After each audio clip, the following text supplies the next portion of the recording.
A teacher mocks a grieving 12-year-old boy for writing about his grandfather being a martial arts master, calling it fairy tale nonsense and humiliating him in front of the entire class. The arrogant educator assigns detention for lying in academic work, dismissing the immigrant child's family legacy as Hollywood fantasy. But the well-dressed stranger walking into the principal's office isn't just another concerned parent. This is Donnie Yen himself. The teacher has no idea he just dishonored a Wing Chun legend in front of the very student who once saved the action star's life in Hong Kong. While the pompous educator doubles down on his mockery, calling for security to remove the imposter, the martial arts master produces photographs and certificates proving the old grandfather was his sifu. The boy's classmates gather in the hallway, sensing something monumental is about to unfold. The teacher's face goes pale as he realizes he's trapped by his own arrogance, but it's too late to back down. What happens when you mock a master's legacy in front of his greatest student? Will the teacher survive learning that some family stories are absolutely true? What happened next would shake the educator's world forever. Before we jump back and tell us where you're tuning in from, and if this story touches you, make sure you're subscribed because tomorrow I've saved something extra special for you. Rain drummed against the black umbrella as Marcus Wong stood beside his grandfather's casket at Sunset Hills Cemetery. The 12-year-old tugged at his uncomfortable funeral suit, watching drops cascade off the umbrella's edge onto the wet grass. Below, around him, a small gathering of elderly Chinese immigrants and family friends bowed their heads during the Buddhist ceremony, their whispered prayers mixing with the steady patter of rain. Marcus barely heard the ceremonial words. His mind drifted to last month, when grandfather Kenneth had been teaching him basic Wing Chun stances in the community center's back room. "Stand like a tree, Marcus," the old man had said, his weathered hands guiding Marcus's arms into position. "Strong roots, flexible branches. That is the way." Now those hands lay still, folded peacefully over his chest. "Your grandfather was respected by many people," Aunt Linda whispered, squeezing Marcus's shoulder. She nodded toward the impressive flower arrangements surrounding the casket. White orchids, expensive roses, elaborate displays that seemed too grand for their modest family gathering. These came with no cards, but someone wanted to honor him properly. The funeral director, a thin man in a pressed black suit, approached Linda after the ceremony. "Several arrangements arrived yesterday from what appeared to be wealthy benefactors," he said quietly. "The orchids alone cost more than most people spend on an entire service. Your father must have touched many lives." Marcus watched the casket being lowered into the earth, feeling something heavy settle in his chest. Grandfather Kenneth had always seemed larger than life, full of stories about training young actors in Hong Kong, about the respect he commanded in Chinatown's martial arts community. But now, surrounded by rain and grief, those stories felt distant, almost imaginary. Later that evening, Marcus sat alone in his small bedroom, staring at the worn leather journal Aunt Linda had pressed into his hands at the cemetery. The cover was soft with age, the binding cracked from years of use. He opened it carefully, treating it like the precious thing it was. The first page was written in his grandfather's careful handwriting, some characters in Chinese, others in English. "Wing Chun is not about fighting. It is about understanding yourself and protecting what matters. For my grandson Marcus, who will carry on what I cannot finish." Marcus traced the words with his finger, hearing his grandfather's voice in his memory. Kenneth had always spoken, with quiet authority, never boasting, never bragging, but carrying himself with a dignity that made people step aside when he walked through Chinatown's crowded streets. The journal contained pages of martial arts notes, philosophical observations, and sketches of Wing Chun techniques. But scattered throughout were other things: addresses in Hong Kong, phone numbers with international prefixes, and photographs of his grandfather with people Marcus didn't recognize. Young men in their 20s and 30s, all of them focused intently as Kenneth demonstrated various techniques. One photo showed his grandfather teaching a particularly intense young man with distinctive features. The student's stance was perfect, his concentration absolute. On the back, Kenneth had written, "My most dedicated student, Hong Kong, 1994. Marcus closed the journal and held it against his chest. Tomorrow he would return to Roosevelt Middle School, to the ordinary world of homework and cafeteria food. and teachers who had never met anyone like Kenneth Wong. But tonight, surrounded by his grandfather's memories, Marcus felt the weight of a legacy he didn't yet understand. 3 days later, Marcus sat in room 204 at Roosevelt Middle School, staring at a blank sheet of paper while rain streaked the tall windows. The classroom smelled like chalk dust and the coffee stain on Mr. Hoffman's tie, which seemed to grow larger each day. At the front of the room, the English teacher scrawled across the whiteboard in his angular handwriting. Personal essay assignment. Write about a family hero. I expect real stories, Mr. Hoffman announced, turning to face the class with his usual condescending smile. At 45, Bradley Hoffman carried himself like a man disappointed by life, his thinning hair combed over a growing bald spot, his shoulders permanently hunched from years of grading papers. Not fantasy tales from movies you've watched last weekend. This assignment is about actual family members who've made actual contributions to your actual lives. Marcus glanced around the classroom. His friend Jenny Rodriguez sat 2 rows over, already scribbling enthusiastically about her grandmother. Behind him, Tommy Patterson was writing what looked like a story about his father's military service. Everyone seemed to have obvious heroes, parents with important jobs, grandparents who'd fought in wars, relatives who'd started businesses or won awards. Marcus picked up his pen and began to write. My grandfather, the Wing Chun master, appeared at the top of his paper before he'd consciously decided on the title. The words seemed to flow naturally after that, describing Kenneth Wong as he truly was, a man who'd immigrated from Hong Kong in the 1970s, bringing with him decades of martial arts training and a philosophy that emphasized character over conflict. He wrote about his grandfather's teaching methods, the respect he commanded from students who traveled from across the Bay Area to train with him. He described the community center classes where Kenneth would demonstrate techniques with fluid precision, explaining that Wing Chun wasn't about aggression but about understanding force and using it wisely. My grandfather trained actors and stuntmen in Hong Kong before coming to America, Marcus wrote, remembering the photographs in Kenneth's journal. He taught them that real strength comes from discipline and wisdom, not from trying to look tough. He said that the best martial artist is the one who never has to fight, because people can sense their inner power. At his desk, Mr. Hoffman shuffled through a stack of rejection letters from various publishing houses. His manuscripts returned with polite but firm, not quite what we're looking for responses. He glanced up occasionally at his students, his expression suggesting he expected to be disappointed by their efforts. Marcus continued writing, pouring his grandfather's philosophy onto the page. Kenneth Wong believed that martial arts were about protecting what matters most: family, community, and honor. He taught me that strength without wisdom is just violence, but wisdom without the ability to act is just empty words. The bell rang, jolting Marcus from his concentration. He read through his essay quickly, satisfied that he'd captured something essential about his grandfather. The stories were all true. Kenneth had trained actors. He had commanded respect in Hong Kong's martial arts community, and he had lived by the principles Marcus had described. He placed the essay on Mr. Hoffman's desk as the other students filed out for lunch. Hoffman glanced at the title and rolled his eyes visibly. Here we go with another kung fu fantasy, the teacher muttered, loud enough for Marcus to hear. Why can't these kids write about real people instead of movie characters? Marcus paused at the door, wanting to explain that his grandfather was real, that the stories were true. But something in Hoffman's dismissive tone made him hesitate. Instead, he followed Jenny into the hallway, carrying the uncomfortable feeling that his teacher had already decided not to believe him. The next morning, Mr. Hoffman stood at the front of room 204 with a theatrical flourish, holding a stack of essays like a prosecutor presenting evidence. His coffee-stained tie hung crooked, and his thinning hair caught the fluorescent light. As he smiled with obvious satisfaction, "Class, I'll be reading selected essays aloud today," he announced, his voice carrying the tone of someone about to deliver an important lesson. "This exercise will help you learn from each other's work, both the good examples and the ones that need significant improvement." Marcus felt his stomach drop as Hoffman's fingers deliberately selected his essay from the middle of the stack. The teacher held it up, squinting at the title with exaggerated skepticism. "My grandfather, the Wing Chun master," Hoffman read in a mocking voice that made several students snicker.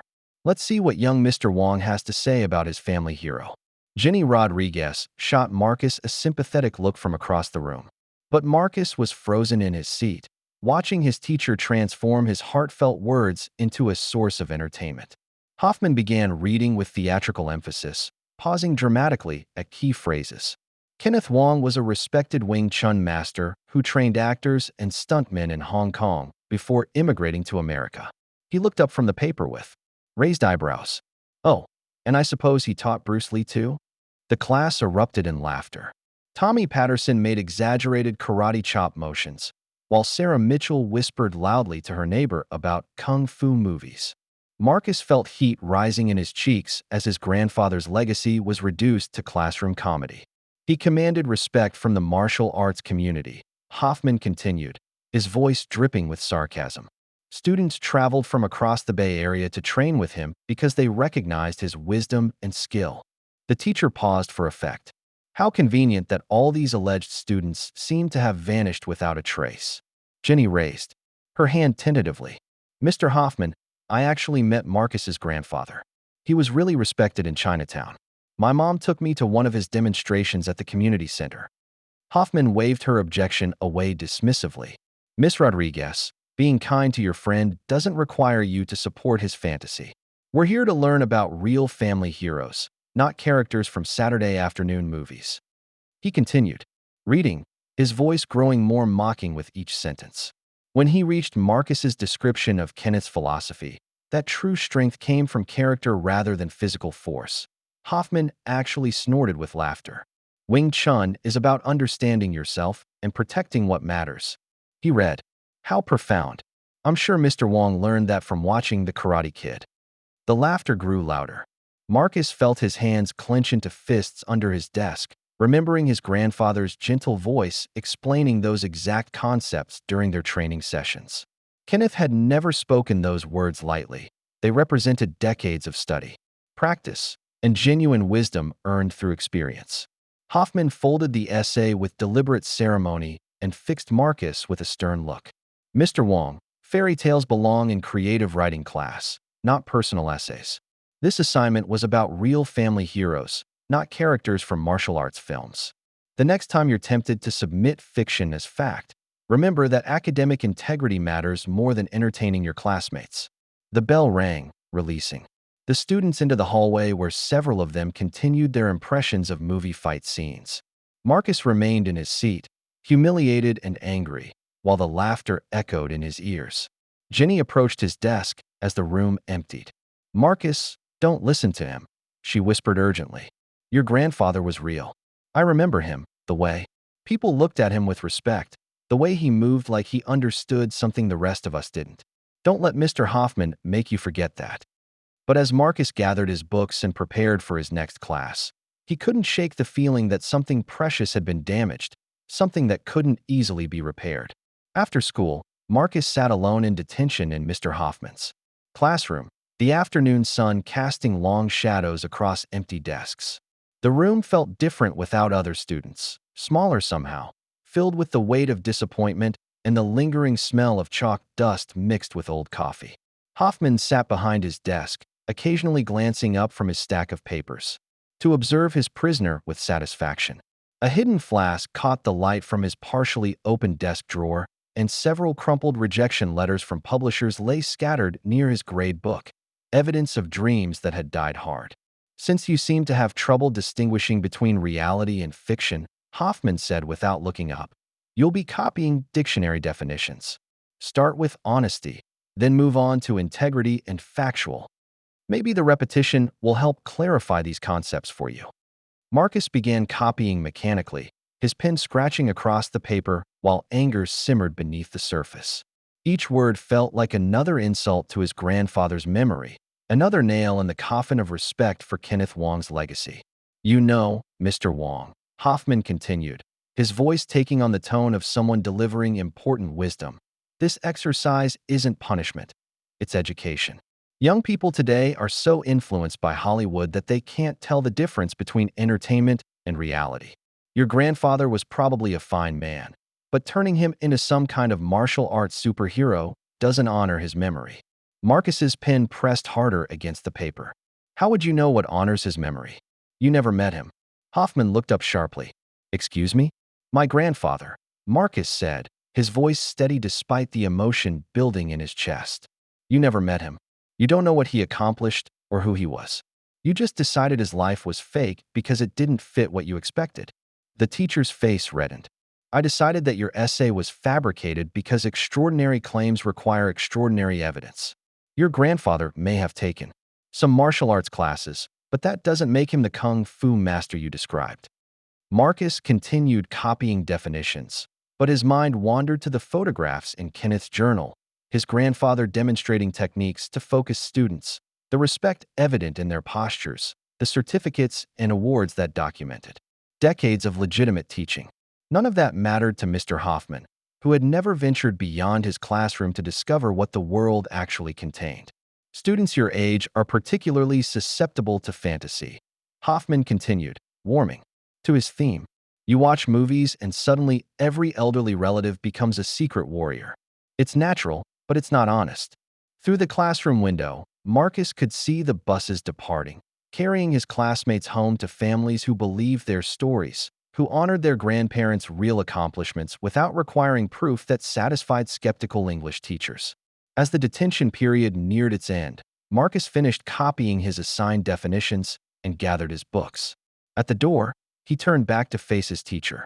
My grandfather always said that people who have never achieved anything are the first to doubt others' achievements, Marcus said quietly. He taught me that real strength comes from understanding, not from tearing others down. Maybe you should think about what that means. Hoffman's face went from red to purple. How dare you? But Marcus was already walking down the empty hallway, his footsteps echoing off the lockers. Behind him, he could hear his teacher sputtering with indignation, but the words no longer had the power to hurt him. Kenneth Wong had faced bigger challenges than one bitter man's disbelief, and his grandson would do the same. Outside, the late afternoon sun felt warm on Marcus's face as he walked toward the bus stop. Tomorrow would bring another day of school, another opportunity for Mr. Hoffman to diminish what he didn't understand. But tonight, Marcus would go home and read more of his grandfather's journal, learning about the real man whose legacy no amount of mockery could erase. Marcus walked through Chinatown's bustling streets, the familiar sounds of Cantonese conversations and street vendors calling out their prices providing a comforting backdrop to his troubled thoughts.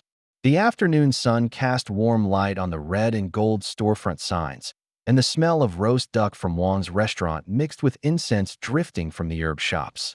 He paused outside the Chinatown Community Center, a modest brick building, where his grandfather had taught classes twice a week for over 20 years. Through the large windows, Marcus could see the empty training room where Kenneth had demonstrated Wing Chun forms with fluid precision, his movements drawing respectful silence from students who traveled across the Bay Area to learn from him. The payphone outside Wong's grocery store still worked, one of the few remaining relics of an earlier era. Marcus fed quarters into the slot and dialed his Aunt Linda's number, needing to hear a voice that understood his pain. Linda Wong speaking. Came the familiar voice, warm and slightly breathless from rushing to answer. Aunt Linda, it's Marcus. The words came out in a rush. My teacher. He read my essay about grandfather in front of the whole class. He made everyone laugh at it. He said grandfather was fake, like some movie character. The silence stretched, long enough that Marcus wondered if the connection had failed. When Linda finally spoke, her voice carried an edge of anger he'd rarely heard before. That ignorant fool, she said quietly.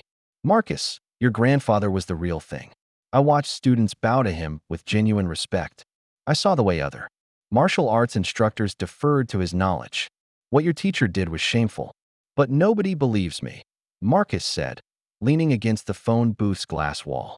Even Jenny tried to defend me, but Mr. Hoffman just dismissed her too. He acts like I made everything up. Linda was quiet for a moment, and Marcus could hear papers shuffling in the background. She worked as a coordinator at the community center, managing programs and keeping records that documented the real history of Chinatown's cultural contributions. Marcus, there's something you should know, Linda said carefully. Your grandfather kept 2 sets of records. The community center has files about his classes here, but he also maintained correspondence with people from his Hong Kong days. Important people.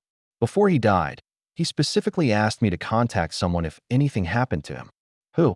Marcus asked, his grip tightening on the phone receiver. I'm not sure exactly. He had a separate address book with international contacts that I haven't been able to find among his belongings. But he was very specific. If something happened to him, I was supposed to reach out to someone he called his most dedicated student. He said this person would understand the importance of watching over you. Marcus felt something stir in his chest, a mixture of hope and curiosity. Have you found this person? Not yet, Linda admitted. But Marcus, the fact that your grandfather made these arrangements tells you something important. He knew his legacy was real, and he wanted to make sure it would be protected. Your teacher's ignorance doesn't change what Kenneth Wong accomplished. A group of elderly Chinese men walked past the phone booth, nodding respectfully to Marcus when they recognized him as Kenneth's grandson. One of them, Mr. Chun from the herb shop, paused to pat Marcus's shoulder and say something in Cantonese that sounded like a blessing. I'll keep looking for that address book, Linda continued. In the meantime, I'm going to call your principal tomorrow. What that teacher did was unacceptable. Your grandfather's story deserves to be told with respect, not turned into classroom entertainment. Marcus watched the late afternoon light fade over Grand Avenue, painting the storefronts in golden hues. Somewhere in this neighborhood, people still remembered Kenneth Wong as he truly was, a man who had earned his reputation through decades of dedicated practice and teaching. Aunt Linda, Marcus said, do you really think there's someone out there who knew grandfather well enough to care about what happens to me? Marcus, Linda replied with certainty. Your grandfather never made promises he couldn't keep. If he said someone would watch over you, then that person exists. We just have to find them. After hanging up, Marcus stood for a moment in the phone booth, watching the familiar rhythms of Chinatown continue around him. Tomorrow he would face Mr. Hoffman again, but tonight he felt less alone. Somewhere in the world, his grandfather's legacy lived on in ways that extended far beyond one bitter teacher's understanding. At 8:15 the next morning, a black sedan pulled up to the curb in front of Roosevelt Middle School with the quiet authority of expensive engineering. The car's tinted windows reflected the early morning sun, and when the driver's door opened, a well-dressed Asian man in his 60s stepped out with fluid grace. He wore a charcoal gray suit that fit perfectly across his compact, athletic frame, and moved with the kind of controlled precision that suggested years of disciplined training. His Italian leather shoes clicked softly against the pavement as he approached the school's main entrance, carrying himself with quiet confidence and unmistakable dignity. Inside the main office, Secretary Patricia Mills glanced up from her morning coffee and attendance reports to see the stranger approaching through the glass doors. Something about his bearing made her sit up straighter. This wasn't a typical parent coming to complain about grades or request early dismissal for a dentist appointment. Good morning, the man said as he entered, his voice carrying a slight accent that suggested English learned as a second language but spoken with careful precision. I would like to speak with young Marcus Wong, please. It concerns his grandfather, Kenneth. Patricia studied the visitor more closely. The expensive Swiss watch on his wrist caught the fluorescent light, and his suit looked like something that cost more than she made in a month. But it was his demeanor that impressed her most, respectful without being servile, confident without being arrogant. Are you a family member? She asked, following standard protocol for visitors requesting to see students. I am a friend, he replied simply. Kenneth Wong was my teacher many years ago in Hong Kong. I learned of his passing through mutual contacts, and I promised to check on his grandson if anything happened to him. Patricia noticed something familiar about the man's features, but couldn't quite place where she might have seen him before. His face had the kind of distinctive bone structure that suggested he might be someone she should recognize, but the context was all wrong for her usual frame of reference. I'll need to see some identification and get approval from the principal, she said, reaching for the visitor's log. May I have your name? The man reached into his jacket pocket with deliberate slowness and produced a passport along with what appeared to be several other documents. My name is Daniel, he said, offering only his first name while placing the identification on her desk. As Patricia examined the passport, her eyes widened slightly at the official stamps and visa markings that suggested extensive international travel. This wasn't someone pretending to be important. This was someone who clearly moved in circles far removed from the usual concerns of a middle school office. Mr. Daniel, she said, still uncertain about his full identity. Could you wait here while I contact Principal Fleming? This is a bit unusual, but if you were truly close to Marcus's grandfather, I'm sure we can arrange something appropriate. Of course, he replied, settling into one of the uncomfortable plastic chairs with the kind of patience that suggested he was accustomed to dealing with bureaucracy. I understand your caution. Kenneth always spoke highly of the American educational system's attention to student safety. Through the office window, Patricia could see students arriving for the day, their backpacks and hurried conversations a sharp contrast to the quiet dignity of their unexpected visitor. She picked up the phone to call Principal Fleming, wondering what kind of story would emerge from this unusual morning encounter. The man who called himself Daniel sat calmly, his hands folded in his lap, watching the familiar chaos of a school day beginning. His expression suggested someone accustomed to waiting for the right moment to act, someone who understood that patience was often more powerful than urgency. Principal Dorothy Fleming straightened her blazer and checked her appearance in the small mirror behind her office door before walking out to meet the mysterious visitor. At 55, she had developed a sixth sense for situations that might require delicate handling, and Patricia's description of their well-dressed guest had triggered her administrative instincts. Mr. Daniel, she said, extending her hand. As she approached, I'm Principal Fleming. I understand you knew Marcus Wong's grandfather? Kenneth Wong was my sifu, Daniel replied, rising from his chair with fluid grace and accepting her handshake with exactly the right amount of pressure. In your culture, you might say he was my martial arts teacher, but the relationship was much deeper than that. He was my guide and mentor for many years. Fleming gestured toward her office. Please, let's discuss this privately. Marcus has been through a difficult time with his grandfather's passing, and we want to make sure any contact is appropriate. As they walked down the hallway, the office door opened and Mr. Hoffman entered, carrying a stack of papers and wearing his perpetual expression of mild irritation. He approached Patricia's desk with the brisk efficiency of someone who had important complaints to register. I need to schedule a parent conference for Marcus Wong, Hoffman announced, loud enough for Fleming and her visitor to hear. The boy has behavioral issues that need addressing. Yesterday, he was openly disrespectful during detention, and his recent academic work shows a concerning detachment from reality. Fleming paused, glancing at Daniel, who had stopped walking and was now observing Hoffman with quiet attention. Mr. Hoffman, perhaps we should discuss this privately later. But Hoffman, caught up in his own sense of righteousness, continued his complaint. The child has been writing fantasy stories and passing them off as family history. When I corrected this inappropriate behavior, he became argumentative and defiant. His aunt needs to understand that we won't tolerate academic dishonesty, regardless of cultural differences. Daniel stepped forward slightly, his movement so smooth it seemed natural rather than threatening. Excuse me, he said politely. Are you referring to Marcus's essay about his grandfather's martial arts background? Hoffman looked up from his papers, finally noticing the well-dressed stranger. And you are? Someone who knew Kenneth Wong personally, Daniel replied, his voice remaining calm, but carrying an undertone that made Fleming pay closer attention. I'm curious about your assessment of his grandson's character. Hoffman's expression shifted to one of defensive superiority. Look, I'm sure the old man was a fine person, but that doesn't excuse his grandson fabricating elaborate stories about kung fu masters and Hollywood connections. These children watch too many movies and start believing their families are more exotic than they actually are. The hallway seemed to grow quieter, as if the building itself was holding its breath. Daniel's posture didn't change, but something in his stillness suggested coiled energy waiting for the right moment to be released. I see, Daniel said softly. And you've concluded that Marcus's description of his grandfather was inaccurate? Completely fabricated, Hoffman said with conviction. Wing Chun masters who train movie stars? Students traveling from across the country to learn from him? It's pure fantasy, and I won't allow students to submit fiction as academic work. Fleming watched the exchange with growing unease, sensing undercurrents she didn't fully understand.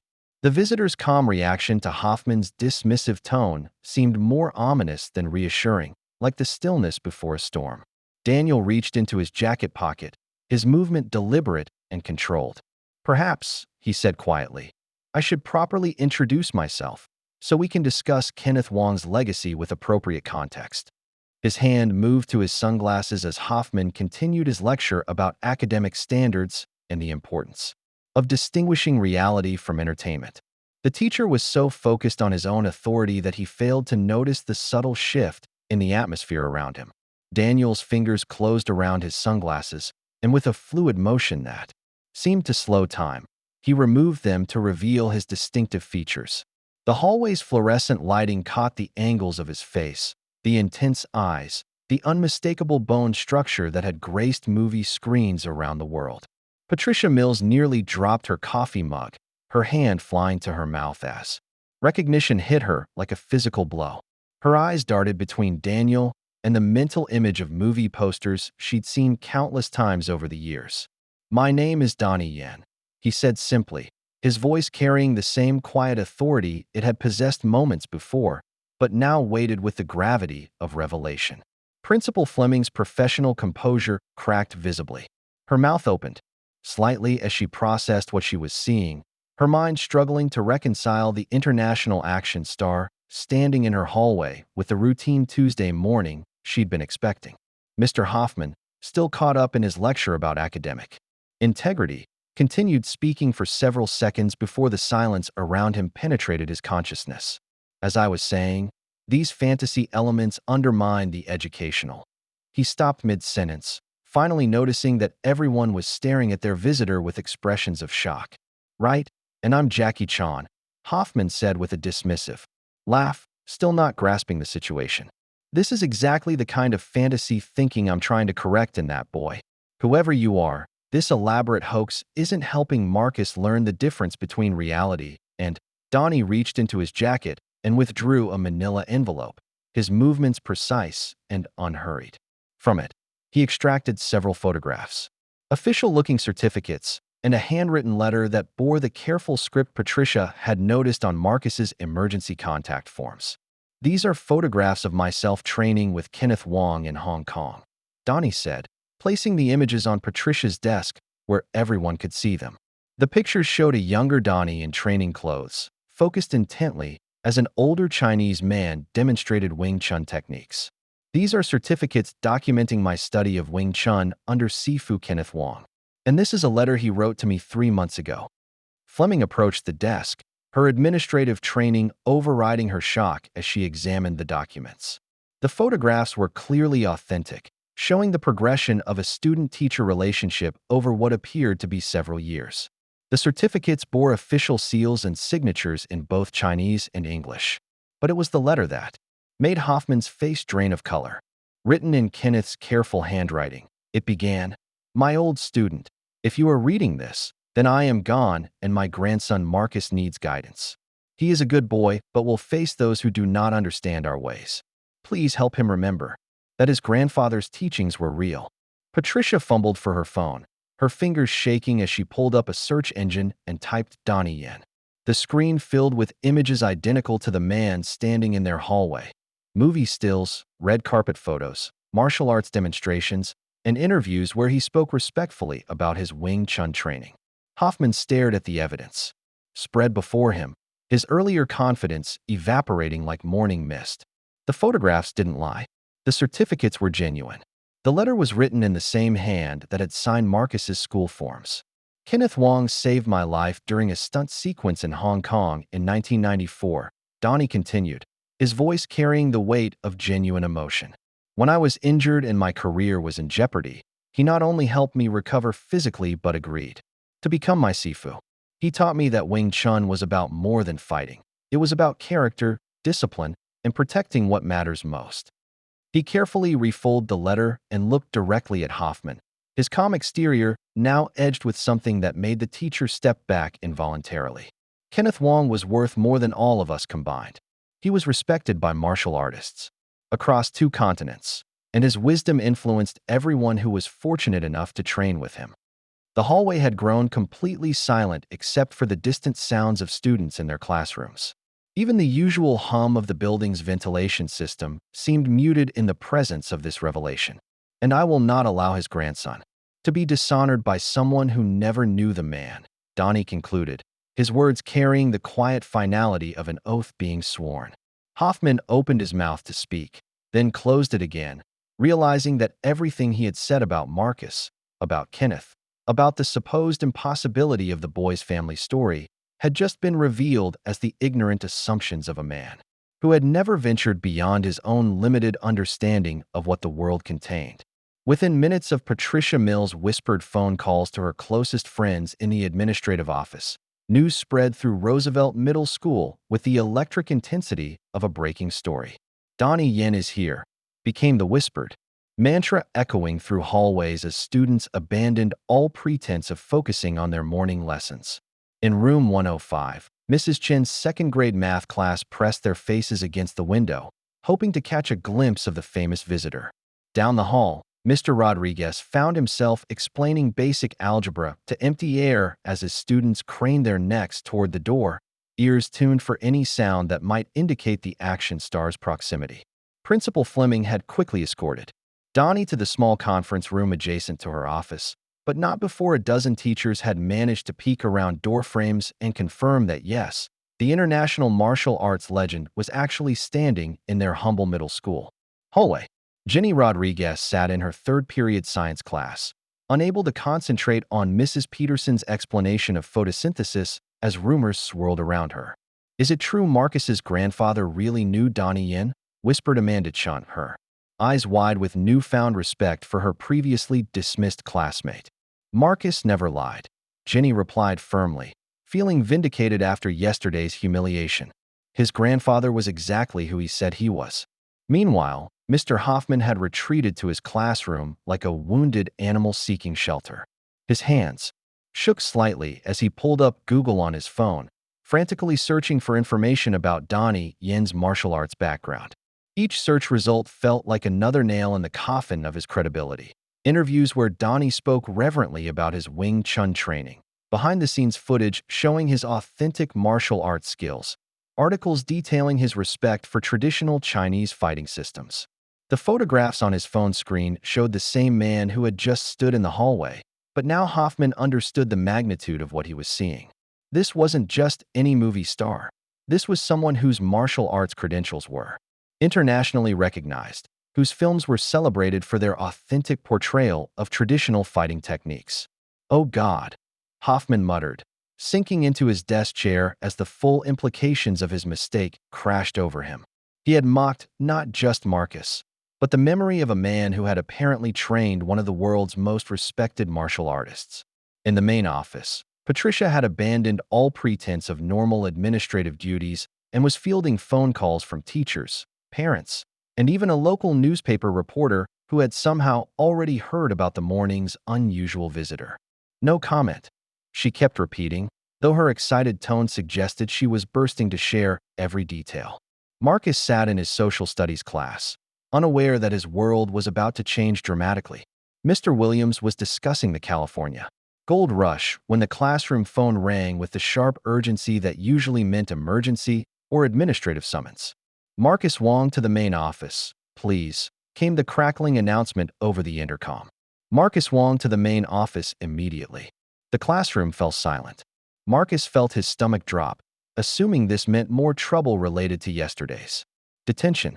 He gathered his books while his classmates watched with the fascination reserved for someone walking toward unknown punishment. As he walked down the hallway, Marcus noticed an unusual energy in the building. Teachers stood in their doorways whispering to each other, and he caught fragments of conversations that made no sense. Action movies. Wing Chun. Actually here. The main office buzzed with barely contained excitement. Patricia looked up from her desk with an expression Marcus had never seen before, something between awe and barely suppressed glee. "Marcus," she said, her voice higher than usual, "there's someone here who wants to meet you. He's in the conference room with Principal Fleming." As Marcus approached the conference room door, he heard voices inside, Fleming's familiar administrative tone mixing with another voice, deeper and more measured, speaking with an accent that reminded him somehow of his grandfather's careful English. He knocked softly, and Principal Fleming opened the door with an expression that suggested she was still processing whatever had happened in her building that morning. "Marcus," she said, stepping aside, "I'd like you to meet someone who knew your grandfather very well." Marcus entered the small conference room and saw a well-dressed Asian man standing by the window, silhouetted against the morning light. When the man turned around, Marcus felt his breath catch in recognition, not of the person, but of something familiar in his posture, something that reminded him of the way his grandfather had carried himself. "You must be Marcus," the man said, gently, his voice carrying warmth that cut through Marcus's nervousness.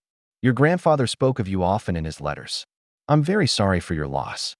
The kindness in the stranger's tone, so different from the mockery Marcus had endured yesterday, nearly brought tears to his eyes. For the first time since his grandfather's funeral, someone was speaking about Kenneth Wong with the respect his memory deserved. Marcus sat across from the stranger in the small conference room, morning light streaming through the windows as Principal Fleming quietly closed the door behind her, leaving them alone. The man's presence filled the space with a calm authority that reminded Marcus powerfully of his grandfather. The same careful attention, the same sense of controlled strength held in reserve. "My name is Donnie Yen," the man said simply, watching Marcus's face for recognition. "I was your grandfather's student many years ago in Hong Kong." Marcus's eyes widened as the name registered. He had seen the movies, of course. His grandfather had insisted they watch them together, pointing out the authentic Wing Chun techniques and nodding approvingly at the respect shown for traditional martial arts. But sitting across from the actual person felt surreal, like stepping into one of Kenneth's stories that had suddenly become real.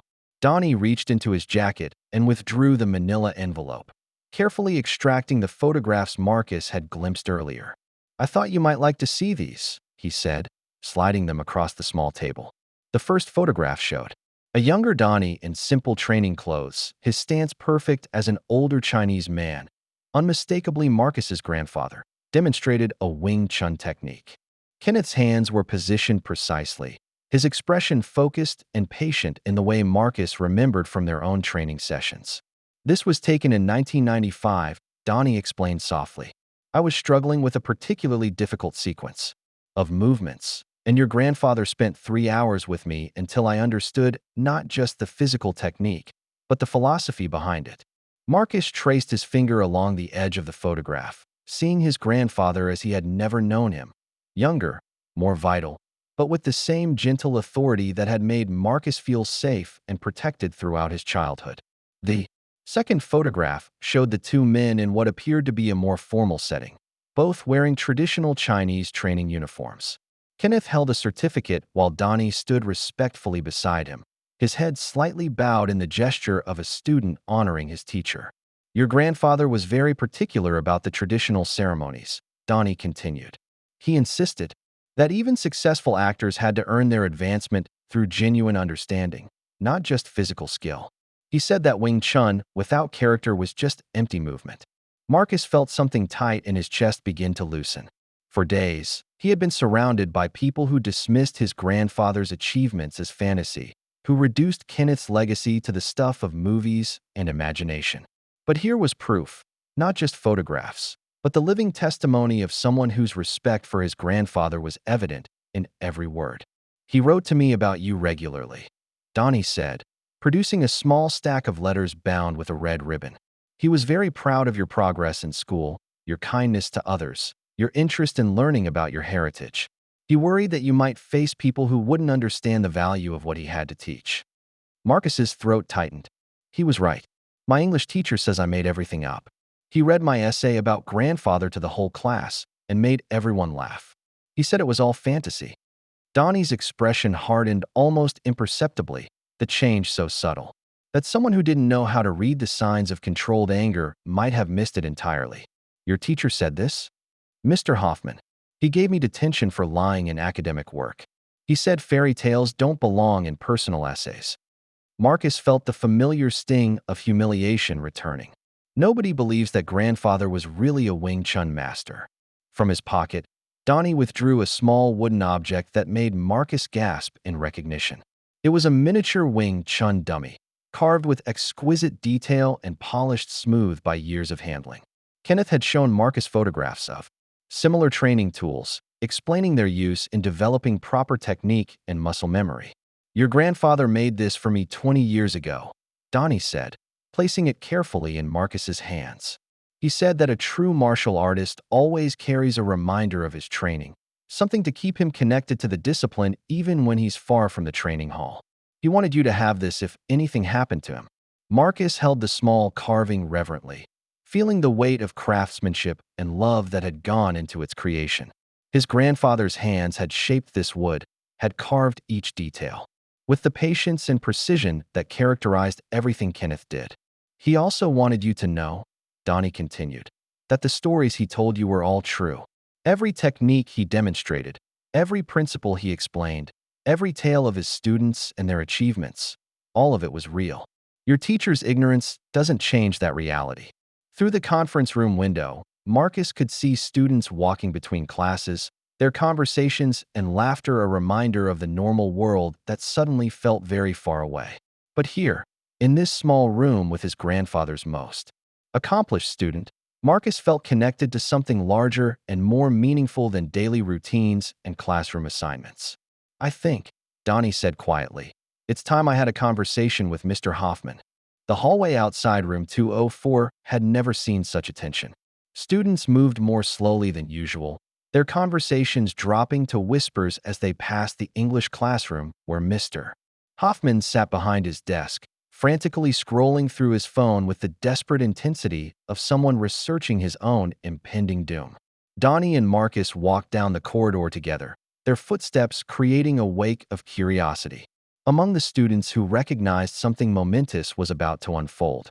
Principal Fleming hurried behind them, her administrative instincts warning her that she was about to witness either a resolution or a disaster. Jenny Rodriguez spotted Marcus from across the hall and abandoned her locker to join the growing procession. "Marcus," she whispered urgently, "is it true? Is that really Donnie Yen?" Marcus nodded, still clutching the wooden dummy carving in his hand. "He knew my grandfather. Everything I wrote about was true." Word had spread through the buildings. Mysterious communication network that operated faster than any official announcement system. Teachers found excuses to step into the hallway. Students lingered near their classroom doors, and even the custodial staff slowed their work to observe the unfolding drama. Mr. Hoffman looked up from his phone as shadows appeared in his doorway. Through the window, he could see a small crowd gathering in the hallway, and his stomach dropped as he recognized the well-dressed man who had revealed his identity in such devastating fashion just an hour earlier. Donnie entered the classroom, with Marcus beside him, moving with the fluid grace that characterized all his actions. Behind them, Principal Fleming took a position near the door while several curious teachers gathered just outside in the hallway. "Mr. Hoffman," Donnie said politely, his voice carrying the same respectful tone he had used throughout the morning. "I understand you have some concerns about Marcus's academic work." Hoffman stood behind his desk like a man preparing for battle, his face flushed with the kind of defensive anger that comes from being caught in an indefensible position. The Google search results on his phone had confirmed his worst fears. Donnie Yen was not only a legitimate martial artist, but someone whose Wing Chun credentials were internationally recognized. "Look," Hoffman said, his voice tight with barely controlled panic. "I don't care who you are or what movies you've made. This is still about academic integrity.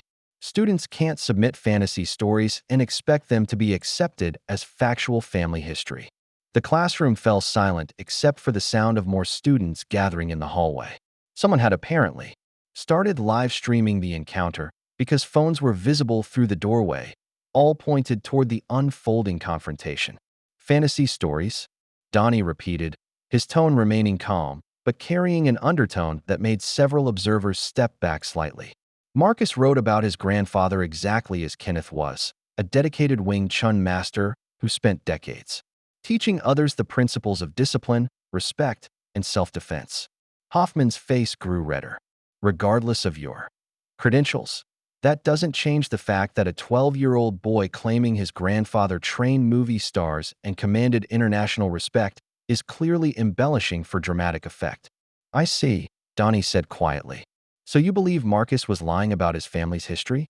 "I believe," Hoffman said, his voice rising as desperation made him double down on his position, that students should be held to standards of truth in their academic work. Just because you've shown up here doesn't validate every claim made in that essay. Kenneth's hands were positioned precisely, his expression focused and patient in the way Marcus remembered from their own training sessions. This was taken in 1995, Donnie explained softly. I was struggling with a particularly difficult sequence of movements, and your grandfather spent 3 hours with me until I understood not just the physical technique, but the philosophy behind it. Marcus traced his finger along the edge of the photograph, seeing his grandfather as he had never known him. Younger, more vital, but with the same gentle authority that had made Marcus feel safe and protected throughout his childhood. The second photograph showed the two men in what appeared to be a more formal setting, both wearing traditional Chinese training uniforms. Kenneth held a certificate while Donnie stood respectfully beside him, his head slightly bowed in the gesture of a student honoring his teacher. Your grandfather was very particular about the traditional ceremonies, Donnie continued. He insisted that even successful actors had to earn their advancement through genuine understanding, not just physical skill. He said that Wing Chun, without character, was just empty movement. Marcus felt something tight in his chest begin to loosen. For days, he had been surrounded by people who dismissed his grandfather's achievements as fantasy, who reduced Kenneth's legacy to the stuff of movies and imagination. But here was proof, not just photographs, but the living testimony of someone whose respect for his grandfather was evident in every word. He wrote to me about you regularly, Donnie said, producing a small stack of letters bound with a red ribbon. He was very proud of your progress in school, your kindness to others, your interest in learning about your heritage. He worried that you might face people who wouldn't understand the value of what he had to teach. Marcus's throat tightened. He was right. My English teacher says I made everything up. He read my essay about grandfather to the whole class and made everyone laugh. He said it was all fantasy. Donnie's expression hardened almost imperceptibly, the change so subtle that someone who didn't know how to read the signs of controlled anger might have missed it entirely. Your teacher said this? Mr. Hoffman. He gave me detention for lying in academic work. He said fairy tales don't belong in personal essays. Marcus felt the familiar sting of humiliation returning. Nobody believes that grandfather was really a Wing Chun master. From his pocket, Donnie withdrew a small wooden object that made Marcus gasp in recognition. It was a miniature Wing Chun dummy, carved with exquisite detail and polished smooth by years of handling. Kenneth had shown Marcus photographs of similar training tools, explaining their use in developing proper technique and muscle memory. Your grandfather made this for me 20 years ago, Donnie said, placing it carefully in Marcus's hands. He said that a true martial artist always carries a reminder of his training, something to keep him connected to the discipline even when he's far from the training hall. He wanted you to have this if anything happened to him. Marcus held the small carving reverently, feeling the weight of craftsmanship and love that had gone into its creation. His grandfather's hands had shaped this wood, had carved each detail, with the patience and precision that characterized everything Kenneth did. He also wanted you to know, Donnie continued, that the stories he told you were all true. Every technique he demonstrated, every principle he explained, every tale of his students and their achievements, all of it was real. Your teacher's ignorance doesn't change that reality. Through the conference room window, Marcus could see students walking between classes, their conversations and laughter a reminder of the normal world that suddenly felt very far away. But here, in this small room with his grandfather's most accomplished student, Marcus felt connected to something larger and more meaningful than daily routines and classroom assignments. I think, Donnie said quietly, it's time I had a conversation with Mr. Hoffman. The hallway outside room 204 had never seen such attention. Students moved more slowly than usual, their conversations dropping to whispers as they passed the English classroom, where Mr. Hoffman sat behind his desk, frantically scrolling through his phone with the desperate intensity of someone researching his own impending doom. Donnie and Marcus walked down the corridor together, their footsteps creating a wake of curiosity among the students who recognized something momentous was about to unfold. Principal Fleming hurried behind them, her administrative instincts warning her that she was about to witness either a resolution or a disaster. Jenny Rodriguez spotted Marcus from across the hall and abandoned her locker to join the growing procession. "Marcus," she whispered urgently, "is it true? Is that really Donnie Yen?" Marcus nodded, still clutching the wooden dummy carving in his hand. "He knew my grandfather. Everything I wrote about was true." Word had spread through the building's mysterious communication network that operated faster than any official announcement system.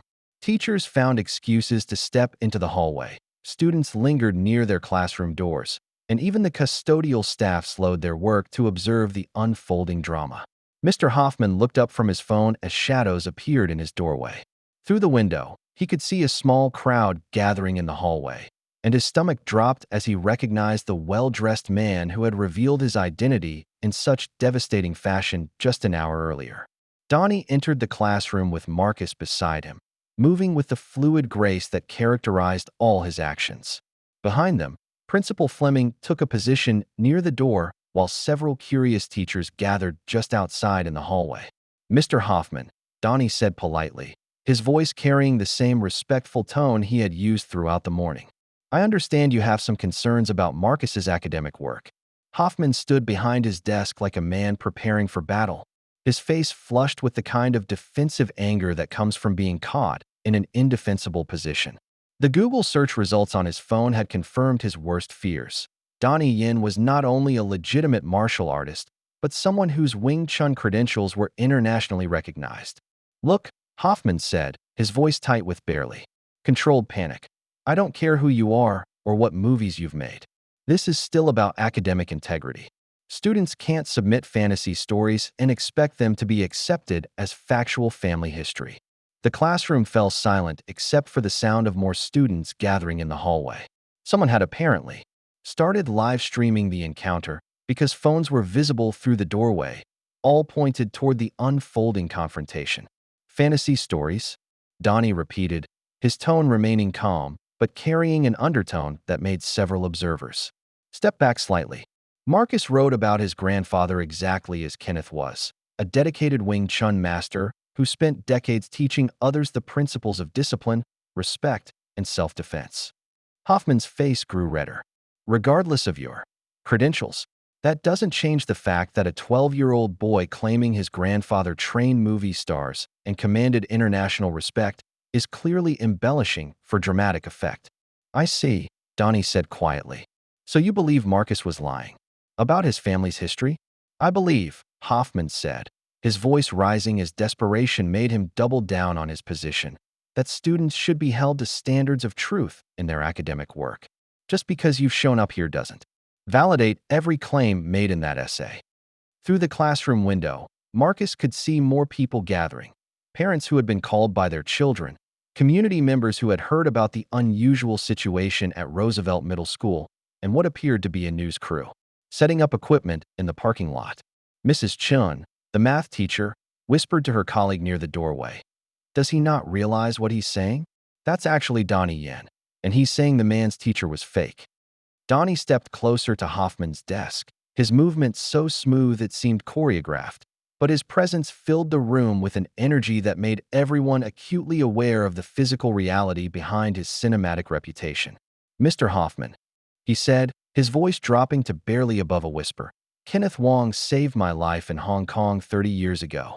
When I was injured and facing the end of my career, he not only helped me heal, but became my sifu, teaching me that martial arts were about character rather than combat. He was respected by martial artists across 2 continents." The teacher's hands gripped the edge of his desk as he realized that every word he had spoken in mockery of Marcus's essay was not just wrong, but insulting to someone who could demonstrate exactly how wrong he was. "And now," Donnie continued, his calm exterior revealing just a hint of the controlled power that lay beneath, "you've chosen to dishonor his memory and humiliate his grandson in front of their peers. I find that unacceptable."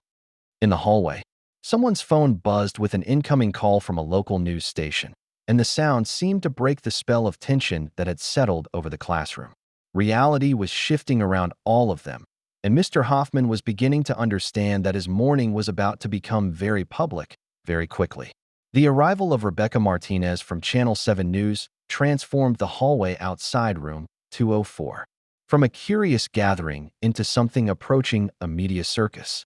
Her cameraman, Tony, had already begun capturing footage of the crowd, while Rebecca quickly assessed the situation with the instincts of someone who recognized a story with viral potential. This is Rebecca Martinez reporting from Roosevelt Middle School. She spoke quietly into her microphone, where international action star Donnie Yen has apparently confronted a teacher over treatment of a student whose grandfather was allegedly Yen's martial arts instructor. The story had already begun spreading across social media platforms with the hashtag #RespectTeacherWang, shared initially by students who had live-streamed portions of the confrontation. Within minutes, the posts were being picked up by martial arts enthusiasts, education advocates, and anyone who understood the significance of seeing a Hollywood star defend an immigrant family's honor in person.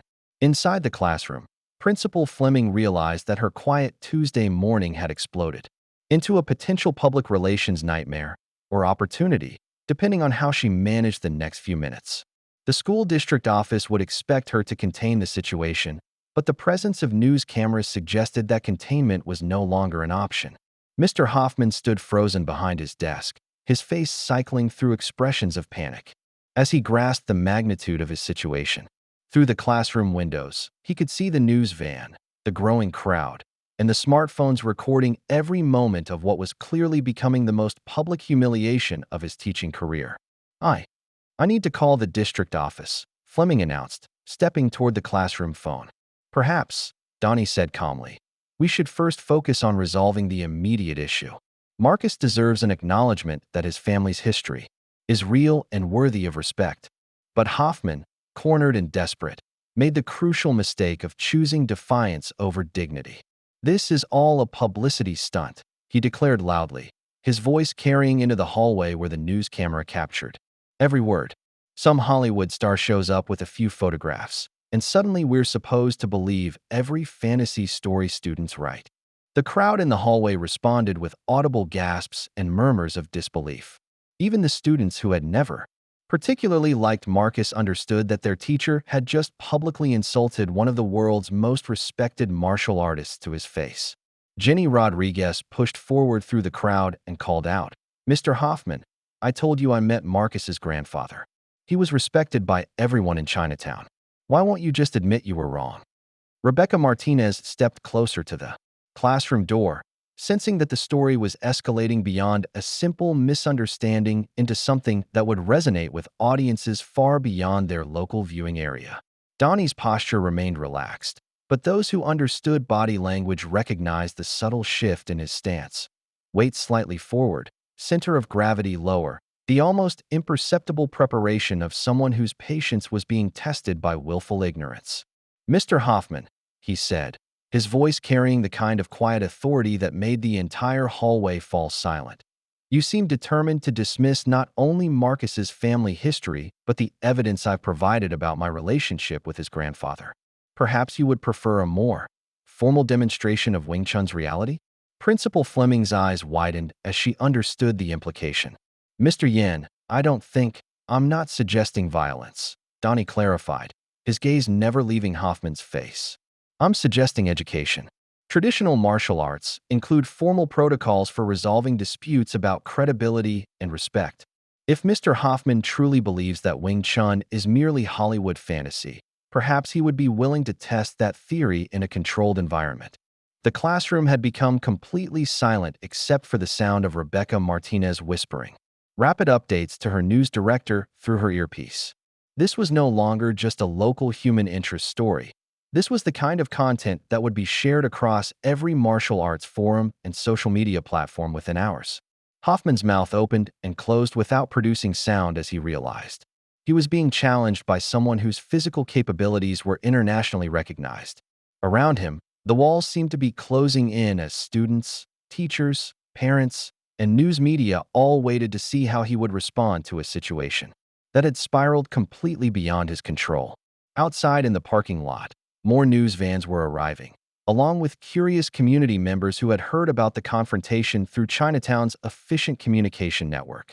The story was becoming bigger than any of them had anticipated, and Mr. Hoffman stood at the center of it all, facing a choice that would define not just his career, but his character. Marcus watched his teacher's face and felt something unexpected, not satisfaction at seeing Hoffman trapped, but a kind of sad recognition that his grandfather would have handled this situation with more grace than anyone in the room was managing. To display, School Board Chairman Robert Caldwell's black SUV pulled into the Roosevelt Middle School parking lot at 10:47 a.m., navigating carefully around the growing collection of news vans and curious onlookers. At 65, the former Golden Gloves boxer had dealt with his share of educational crises, but the frantic phone call from Principal Fleming had suggested something unprecedented was unfolding at one of his schools. "Sir, Channel 7 is asking for a statement," his assistant Carol said from the passenger seat, scrolling through the mounting media requests on her tablet. "And someone from the Chronicle wants to know if the district has a policy about celebrity interventions in classroom disputes." Caldwell straightened his tie and surveyed the scene with the practiced eye of someone who had learned to assess situations quickly. The crowd size suggested this wasn't a simple parent-teacher conference gone wrong. This was a full-blown public relations event that could either enhance or destroy the district's reputation, depending on how he handled the next few hours. Inside the building, the story had indeed gone viral with frightening speed.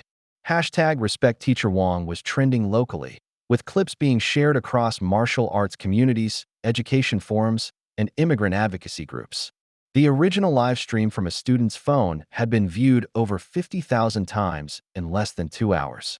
In the main office, Patricia Mills had abandoned all pretense of normal administrative duties and was coordinating between news outlets, district officials, and the growing number of community members who wanted to show support for Marcus and his grandfather's memory. Her desk looked like a war room, covered with press requests, incident reports, and printouts of social media posts. "Mrs. Martinez from Channel 7 wants to interview Marcus," she told Fleming during a brief moment when the principal emerged from the classroom where the standoff continued. "And someone from the Martial Arts Community Center is organizing a demonstration of support." Fleming rubbed her temples, feeling the weight of decisions that could affect not just her career, but the lives of everyone involved. "Has anyone contacted Marcus's aunt? She should be here for this." Back in room 204, the tension had reached a breaking point. Mr. Hoffman stood behind his desk like a man facing execution, while Donnie remained calm, but unmovable in his position that Kenneth Wong's memory deserved respect and acknowledgement. "I'm calling security," Hoffman announced desperately, reaching for his classroom phone. "On what grounds?" Donnie asked mildly. "I've been invited here by the administration. I've provided documentation of my relationship with Marcus's grandfather, and I've made no threats of violence. That I've simply suggested that if you believe Wing Chun is fantasy, you might be willing to demonstrate that belief." The classroom door opened as Chairman Caldwell entered, his presence immediately commanding attention from everyone present. Behind him came Linda Wong, who had rushed from the community center after receiving Patricia's call about the unfolding situation. "Aunt Linda," Marcus exclaimed, relief evident in his voice as he saw a familiar face among the chaos. Linda embraced her nephew quickly, then turned to assess the situation with the sharp intelligence that had made her an effective community organizer. She recognized Donnie immediately, not just from movies, but from the photographs in Kenneth's personal collection that she had discovered while sorting through his belongings. "Mr. Yen," she said respectfully, bowing slightly in the traditional manner. "My brother spoke of you often in his letters.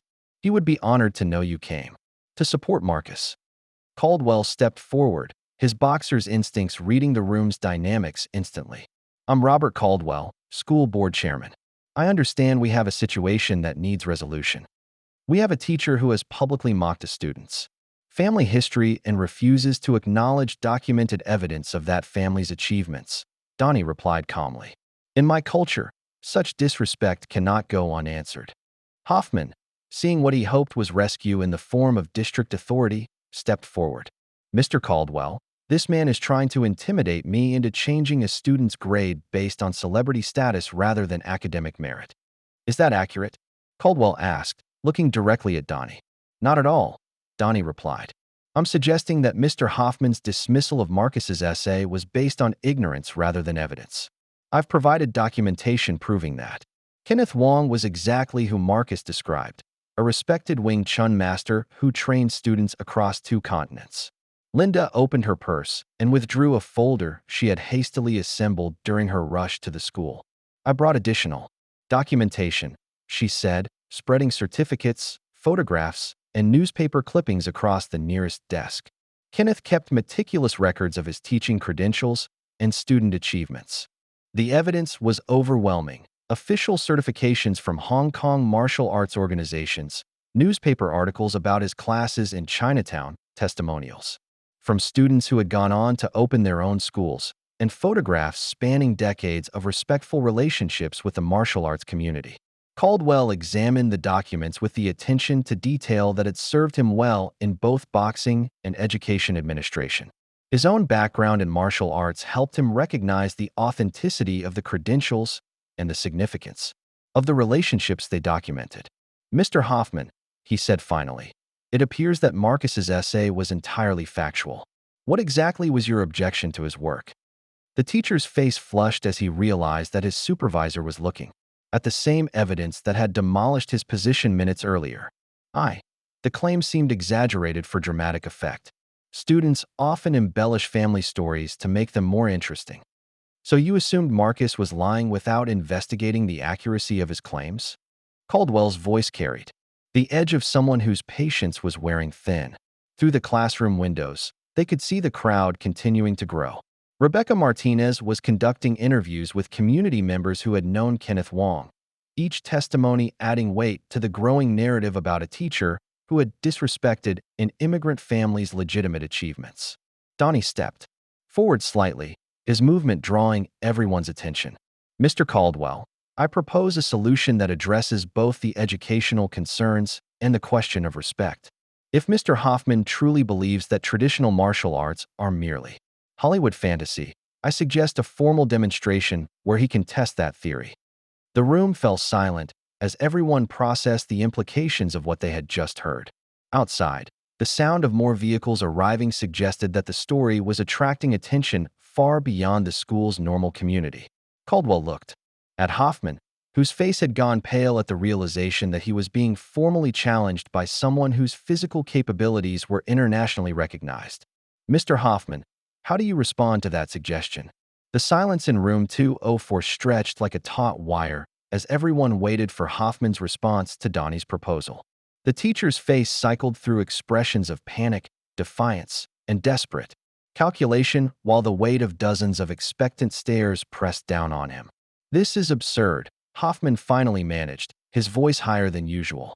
"I'm an English teacher, not a fighter.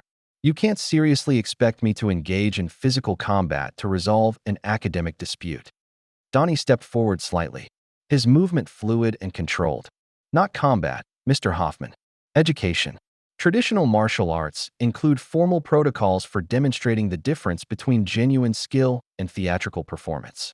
I'm simply offering to show you and your students what real Wing Chun looks like."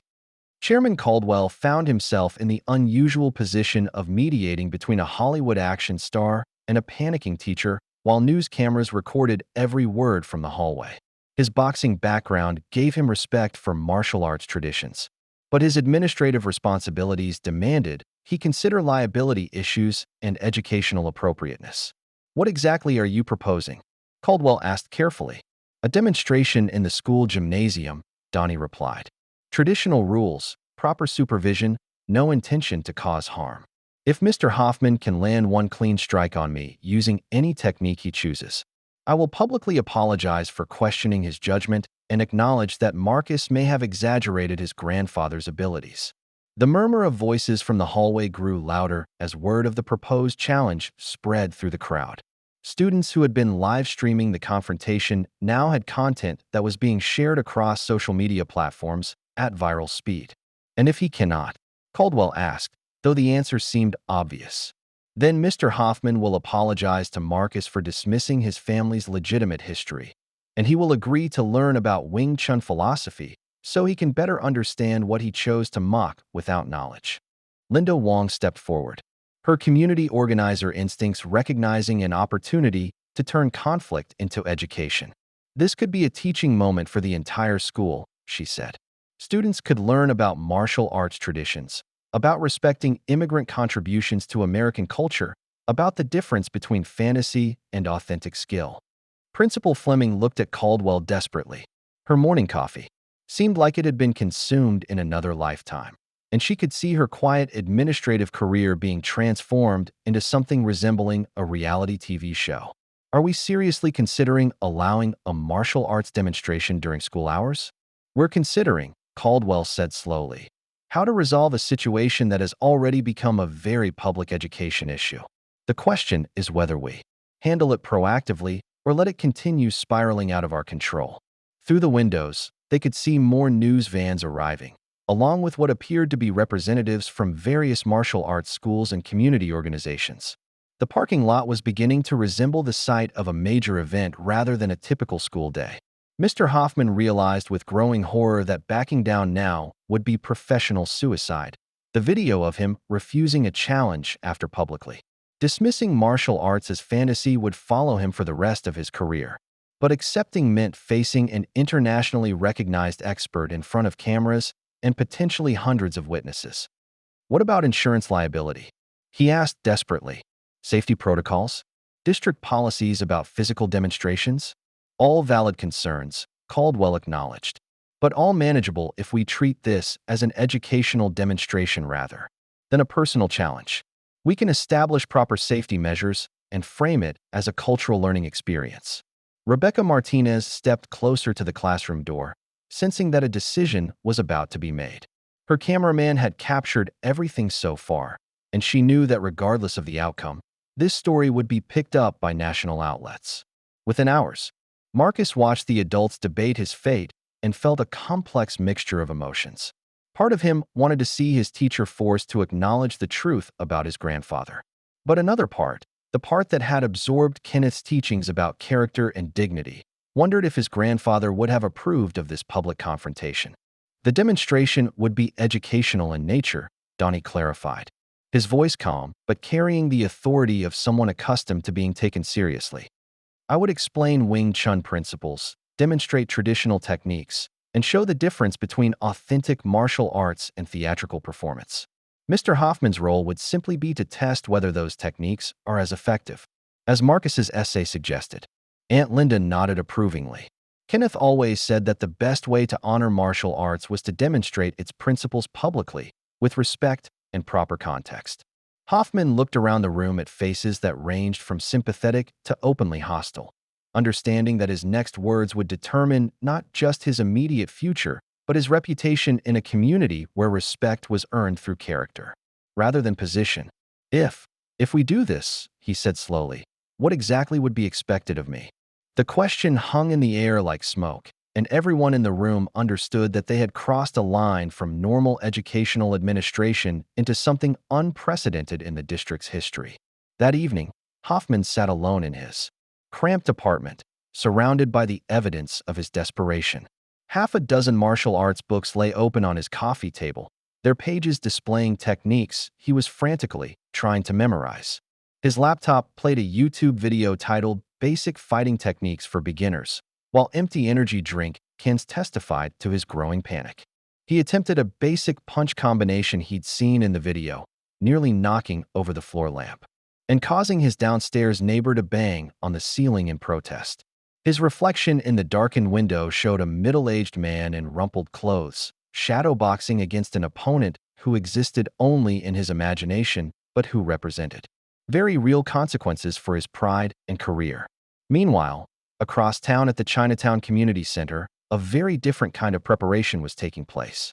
Donnie sat in the same training room where Kenneth Wong had taught classes for over 20 years, surrounded by several of the old master's former students who had gathered to share memories and offer support to Marcus. Sifu Kenneth would have been proud to see you defending his grandson, said Mr. Chun, an elderly man who had studied with Kenneth for 15 years. But he also would have reminded us that the purpose of Wing Chun is to avoid conflict when possible. This isn't about conflict, Donnie replied, his voice carrying the same measured tone that had characterized all his interactions throughout the day. It's about respect. Marcus deserves to have his family's achievements acknowledged, not mocked by someone who speaks from ignorance. Marcus sat quietly in the corner, still processing the surreal events of the day. The wooden dummy carving that Donnie had given him rested in his hands, its smooth surface worn by his grandfather's fingers during decades of practice and teaching. Linda Wong coordinated between the various groups that had expressed interest in attending tomorrow's demonstration. The story had reached martial arts communities across the country, with several prominent instructors expressing support for honoring Kenneth's memory. The local Chinese-American community had embraced the event as an opportunity to showcase their cultural contributions and defend against dismissive attitudes they faced regularly. Back at his apartment, Hoffman had progressed from YouTube videos to a desperate visit to Big Jim's boxing gym, a rundown facility that stayed open late to accommodate working people who couldn't afford upscale fitness clubs. The trainer, a weathered man named Eddie who had seen every type of desperation, walked through his doors, listened to Hoffman's explanation with growing disbelief. "Let me get this straight," Eddie said, adjusting his worn baseball cap. "You insulted some kid's dead grandfather, then found out the grandfather actually trained Donnie Yen, and now you think 8 hours of training is going to help you against a guy who's been doing this stuff professionally for 30 years? I just need to land one hit," Hoffman said, bouncing nervously on his feet while wearing borrowed boxing gloves that were too large for his hands. "One clean strike, and this whole nightmare ends." Eddie shook his head and began wrapping Hoffman's hands with the resignation of someone who had seen countless amateurs overestimate their abilities. "Son, I've been training fighters for 40 years, and I can tell you right now that you're about to learn a very expensive lesson about the difference between movie fighting and the real thing." For the next 2 hours, Eddie put Hoffman through basic pad work, teaching him how to throw a proper punch and maintain balance while moving. The teacher's complete lack of coordination and conditioning became apparent within minutes, his academic lifestyle having prepared him for precisely nothing that resembled physical confrontation. "Your footwork is terrible, your balance is non-existent, and you telegraph every punch like you're sending a letter," Eddie observed with brutal honesty. "But if you're really going through with this, at least try to remember. Keep your guard up, move your head, and for God's sake, don't stand still like a statue." As the evening progressed, word continued to spread through social media and martial arts networks. The hashtag Respect Teacher Wong had attracted thousands of posts, with videos of Kenneth's old students demonstrating techniques and sharing stories about the master's wisdom and character. The contrast between these respectful tributes and Hoffman's original mockery had become a powerful symbol of cultural misunderstanding and the importance of honoring immigrant contributions to American society. At Roosevelt Middle School, Principal Fleming worked late into the night with Caldwell and district officials, establishing safety protocols and educational frameworks for what was being carefully rebranded as a cultural demonstration of traditional martial arts. Insurance forms were filed, liability waivers were prepared, and a formal curriculum connection was established to justify the event as educational rather than entertainment. But in a devastating discovery that would change everything, Hoffman's evening research had uncovered a piece of information that made his situation even worse. While searching for background on the day's events, he had found social media posts suggesting that Principal Fleming had been the one to initially contact the media, hoping to use Donnie Yen's presence for positive publicity. The realization hit him like a physical blow. He had been set up as the antagonist in Fleming's plan for favorable press coverage. His dismissal of Marcus's essay had been transformed into a narrative device, with his reputation sacrificed to create a story about defending immigrant families and honoring cultural traditions. "I've been played," he muttered to his empty apartment, finally understanding that he was trapped not just by his own arrogance, but by administrative machinations that had positioned him as the expendable villain in a story designed to generate positive coverage for the school district. The chapter ended with Hoffman staring at his reflection in the bathroom mirror, practicing the few techniques Eddie had taught him while knowing with increasing certainty that tomorrow would bring consequences he was powerless to avoid. The morning of the demonstration dawned gray and overcast, matching the mood inside Roosevelt Middle School as staff members transformed the gymnasium into something resembling an arena. Folding chairs borrowed from the auditorium created makeshift bleachers, while maintenance crews worked to ensure proper lighting and sound systems for what had evolved from a simple school visit into a community event. By 7 a.m., news vans lined the street outside the school, their satellite dishes creating a forest of metal against the cloudy sky. Rebecca Martinez stood in the parking lot delivering her morning update, explaining to viewers how a routine classroom incident had escalated into a viral sensation that would be watched by martial arts enthusiasts and education advocates across the country. Inside the building, Hoffman arrived early and immediately sought out Principal Fleming in her office. His face showed the effects of a sleepless night, and his hands trembled slightly as he confronted her with his devastating discovery. "You called the media," he said without preamble, closing her office door behind him. "Yesterday morning, when Donnie Yen first arrived, you contacted Channel 7 because you saw an opportunity for positive publicity." Fleming looked up from her morning coffee with the careful expression of someone who had been expecting this conversation. "I notified appropriate media contacts about a significant educational event taking place at our school. That's standard protocol for unusual circumstances." "You set me up," Hoffman continued, his voice rising with desperation and anger. "You knew this would become a circus, and you positioned me as the villain in your publicity stunt. My career is being destroyed so you can look good to the district office." "Bradley," Fleming said with the tone of someone delivering bad news to a child, "you destroyed your own career the moment you decided to mock a grieving student's family history without bothering to verify the facts. I didn't make you dismiss Marcus's essay as fantasy. That was your choice." The accusation hung between them like smoke, and Hoffman realized with growing horror that even if Fleming had manipulated the situation, his original treatment of Marcus had provided all the ammunition she needed. He had played perfectly into a narrative that cast him as the arrogant educator who needed humbling. Meanwhile, in the gymnasium, Donnie arrived wearing simple black training clothes, moving with the same fluid grace that had characterized all his interactions since entering the school. He spent several minutes examining the space, checking floor conditions and lighting while mentally preparing for what he knew would be more than just a physical demonstration. Marcus sat in the front row with Aunt Linda and Jenny Rodriguez, still clutching his grandfather's wooden dummy carving while processing the surreal transformation of his personal grief into a public spectacle. Part of him felt vindicated that his grandfather's memory was finally receiving proper respect, but another part worried that Kenneth would have preferred a quieter resolution. "Are you nervous?" Jenny asked, noting Marcus's tight grip on the carved figure. "Not for Mr. Yen," Marcus replied. "For Mr. Hoffman. My grandfather always said that humiliation teaches nothing. Only understanding creates growth." The gymnasium began filling with a diverse crowd that reflected the stories. Broad appeal. Students and parents mixed with community elders from Chinatown, martial arts instructors from across the Bay Area, and curious observers who had followed the viral hashtag to witness the event in person.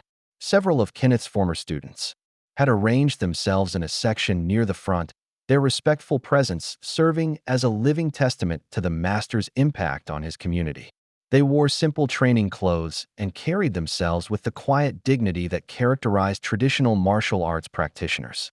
At 10:30 a.m., Hoffman entered the gymnasium wearing borrowed workout clothes that hung awkwardly on his untrained frame. The crowd's reaction was immediate, a mixture of anticipation and pity as they observed a man walking toward what everyone understood would be a very public education in humility. Chairman Caldwell took the microphone to address the crowd, carefully framing the event within educational context while acknowledging the viral attention it had received. "Today's demonstration is about more than physical techniques," he announced. "It's about understanding cultural traditions, respecting immigrant contributions to our community, and recognizing that authentic achievement deserves acknowledgement regardless of its origin." Donnie stepped forward and bowed respectfully to the crowd, then to the section where Kenneth's former students sat, and finally to Marcus himself. The gesture carried the weight of traditional ceremony, transforming what could have been mere spectacle into something approaching sacred ritual. "Before we begin," Donnie said, his voice carrying clearly through the gymnasium sound system, "I want to explain why we are here. This is not about victory or defeat. It is about demonstrating the reality of traditional martial arts and honoring the memory of a master who dedicated his life to teaching others strength, discipline, and character. Hoffman stood at the opposite end of the marked circle, his face pale but determined. Around him, hundreds of phones recorded every moment, ensuring that whatever happened next would be preserved and shared across social media platforms within minutes.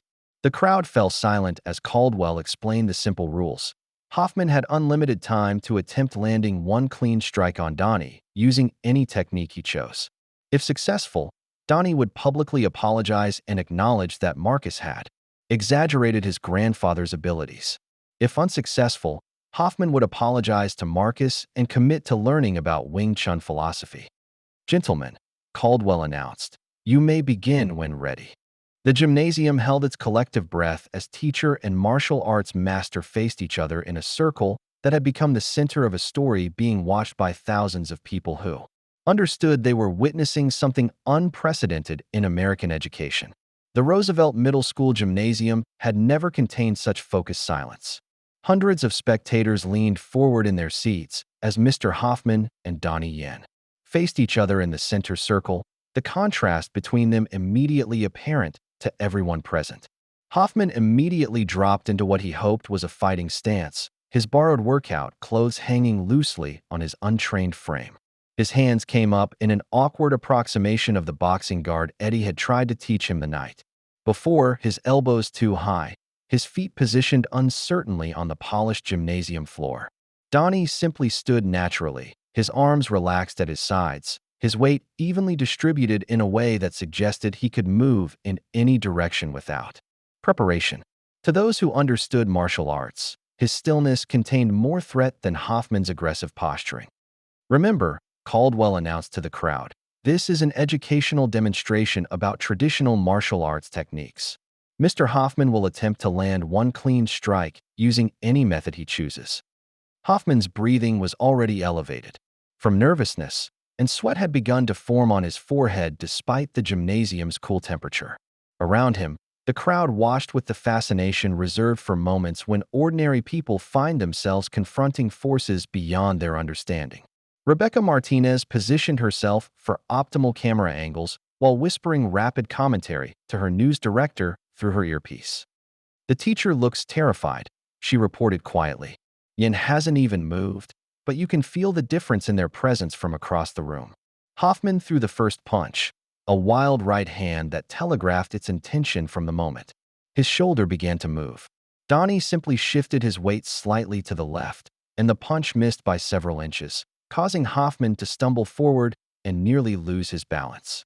The crowd gasped at the fluid motion, so subtle it seemed almost accidental, but those familiar with martial arts recognized the perfect distance control and timing that characterized genuine expertise. "This is Pak Sao," Donnie said calmly, demonstrating the movement in slow motion for educational purposes. "The slapping block. My sifu Kenneth taught me that it's not about hurting your opponent. It's about redirecting their negative energy into empty space." Hoffman regained his footing and tried again, this time with a left jab followed by a clumsy right cross. Both punches met only air as Donnie moved with minimal effort, his footwork so economical that he seemed to flow like water around Hoffman's increasingly desperate attacks. Marcus watched from the front row, recognizing the techniques his grandfather had shown him during their training sessions.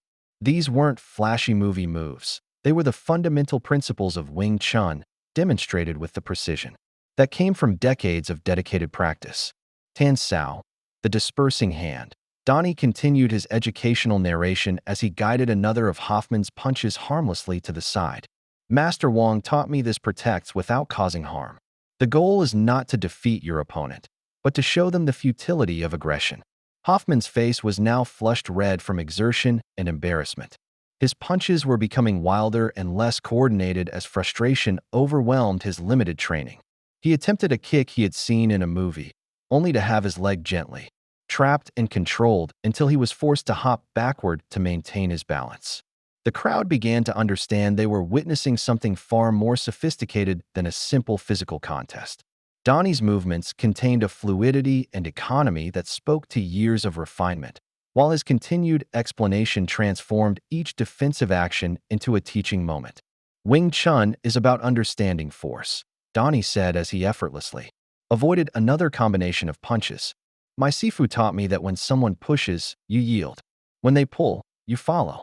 When they are strong, you are soft. When they are fast, you are slow. Linda Wong watched with growing emotion, recognizing in Donnie's demonstration the same principles her brother had tried to explain during his years of teaching. This wasn't just a physical display. It was Kenneth's philosophy made visible, his legacy demonstrated with the respect it deserved. Hoffman paused, gasping for breath after 5 minutes of futile attacks. His borrowed clothes were now soaked with sweat, and his hands shook from exhaustion and adrenaline. Around him, the gymnasium remained silent except for his labored breathing and the quiet sound of Donnie's footsteps on the polished floor. "Would you like to continue, Mr. Hoffman?" Donnie asked respectfully, showing no signs of exertion despite having defended against dozens of attacks. The teacher looked around the gymnasium at hundreds of faces watching his public education in humility. Students who had laughed at Marcus's essay now watched with expressions of awe and newfound respect. Parents and community members leaned forward, understanding they were witnessing a master craftsman demonstrating his art. Through the gymnasium windows, Hoffman could see more news vans arriving, ensuring that his performance would be broadcast far beyond the local community. But for the first time since the morning had begun, his concern shifted from his own embarrassment to a growing appreciation for what he was experiencing. I need a moment," he said, his voice carrying clearly through the gymnasium's sound system. Donnie nodded respectfully and stepped back, giving Hoffman space to recover while the crowd waited to see whether the demonstration would continue, or whether the teacher had learned what he needed to understand about the difference between fantasy and authentic skill. Hoffman bent forward, hands on his knees, gulping air while sweat dripped onto the gymnasium floor. The 5 minutes of futile attacks had exhausted him more thoroughly than any physical activity in recent memory, and his academic lifestyle had prepared him for nothing resembling this level of exertion. But as he caught his breath, something unexpected happened. The crowd's silence wasn't mocking. It was respectful, almost reverent. They weren't watching his humiliation with cruel satisfaction. They were witnessing an education, and many seemed to understand that they were all learning something important together. "The beauty of Wing Chun," Donnie continued, his voice carrying easily through the gymnasium, "is not in its aggression, but in its efficiency. Every movement has purpose. Nothing is wasted. My sifu Kenneth Wong spent 40 years refining these principles, not for fighting, but for understanding."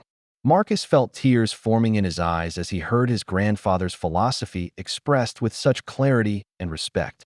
This was Kenneth Wong as he truly was, not the fantasy figure Mr. Hoffman had dismissed, but a dedicated teacher whose wisdom had influenced students across 2 continents. Jenny Rodriguez leaned over and whispered, "Your grandfather must have been amazing to teach someone like that." Hoffman straightened up, his breathing still labored, but his expression showing something new.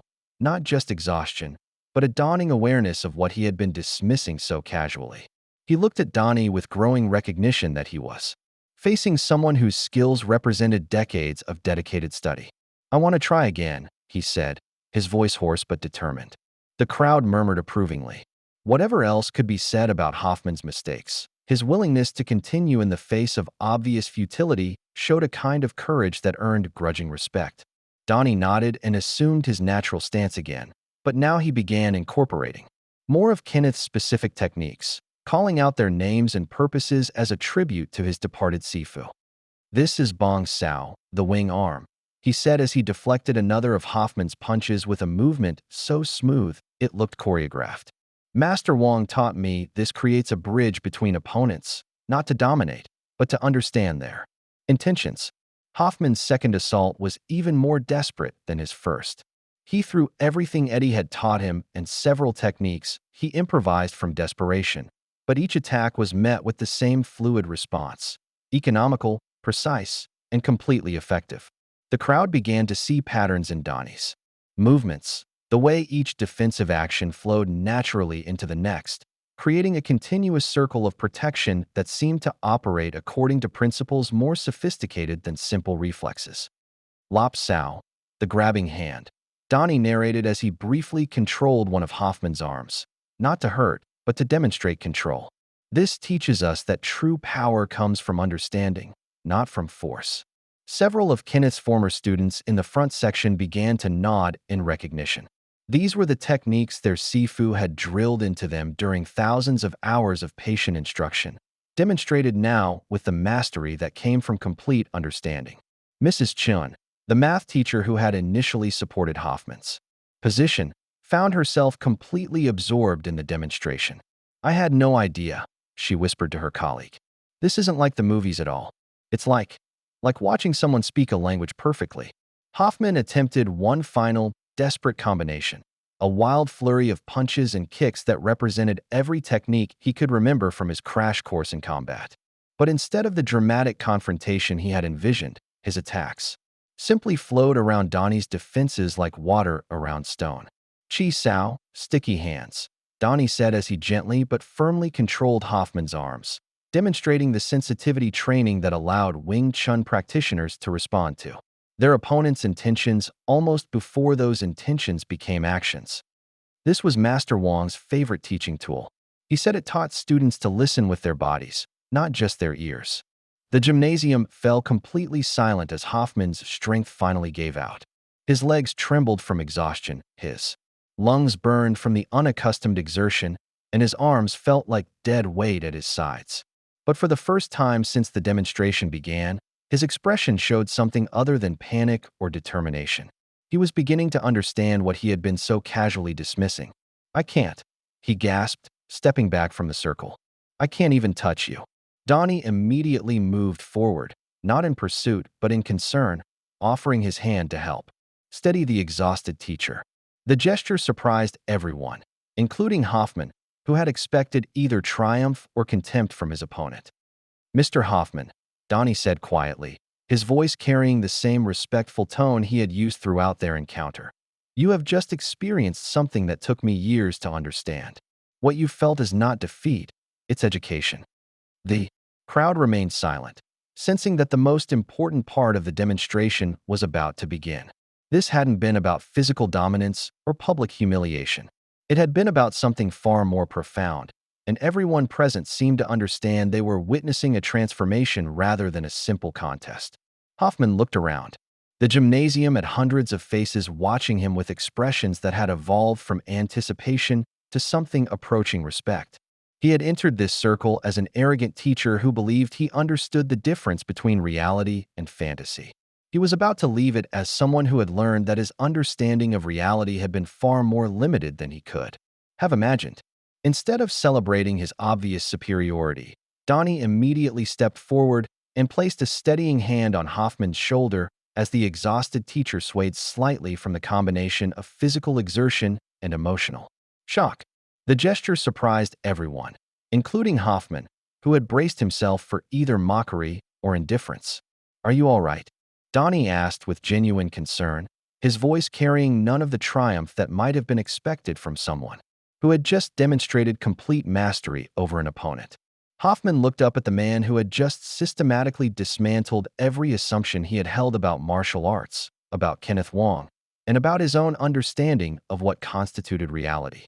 What he saw in Donnie's face wasn't superiority or satisfaction, but the same patient concern a teacher might show for a struggling student. "I couldn't even come close," Hoffman said, his voice barely above a whisper, but clearly audible in the silent gymnasium. "Everything you did. It was like you knew what I was going to do before I did it." "That is Wing Chun," Donnie replied. "Simply, my sifu Kenneth taught me that the highest level of martial arts is not about defeating others. It's about understanding them so completely that conflict becomes unnecessary." The crowd remained silent, sensing that they were witnessing something more profound than a simple physical demonstration. This was a master teacher passing on wisdom that transcended mere technique, honoring his own instructor's memory by sharing the deeper principles that made martial arts meaningful. Donnie turned to address the gymnasium, his voice carrying clearly through the sound system. "Mr. Hoffman, your strength isn't in your fists. It's in your ability to shape young minds, to inspire learning, to help students discover their potential. That's a power I could never possess, and it's far more important than anything I've demonstrated here today." The words hit Hoffman like a physical blow, but this time the impact came from recognition rather than defeat. He looked around the gymnasium and saw students who had been in his classes for months, young people whose intellectual development he had been entrusted to guide, and he realized how badly he had failed in that responsibility. Kenneth Wong understood this. Donnie continued, his voice taking on the reverent tone reserved for speaking about departed teachers. He told me once that the greatest victory a martial artist can achieve is helping someone become better than they were before. Not stronger, not faster, but better in character, in understanding, in wisdom. Marcus felt his throat tighten with emotion as he heard his grandfather's philosophy expressed with such clarity and respect. This was the Kenneth Wong he remembered, not a fighter, but a teacher who used martial arts as a vehicle for passing on deeper truths about character and human dignity. Linda Wong watched through tears as her brother's legacy was honored in exactly the way he would have wanted, not through displays of physical prowess, but through the transmission of wisdom and the elevation of human understanding.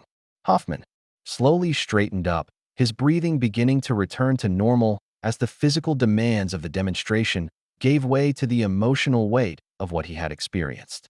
Around him, hundreds of people waited to see how he would respond to this unexpected lesson in humility and grace. "I owe you an apology," he said, his voice growing stronger as he found the courage to speak what everyone knew needed to be said.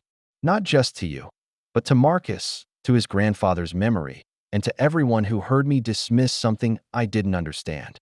The gymnasium remained silent, but the quality of that silence had changed. It was no longer the tension of waiting for conflict, but the respectful attention given to someone struggling to find the right words for a difficult truth.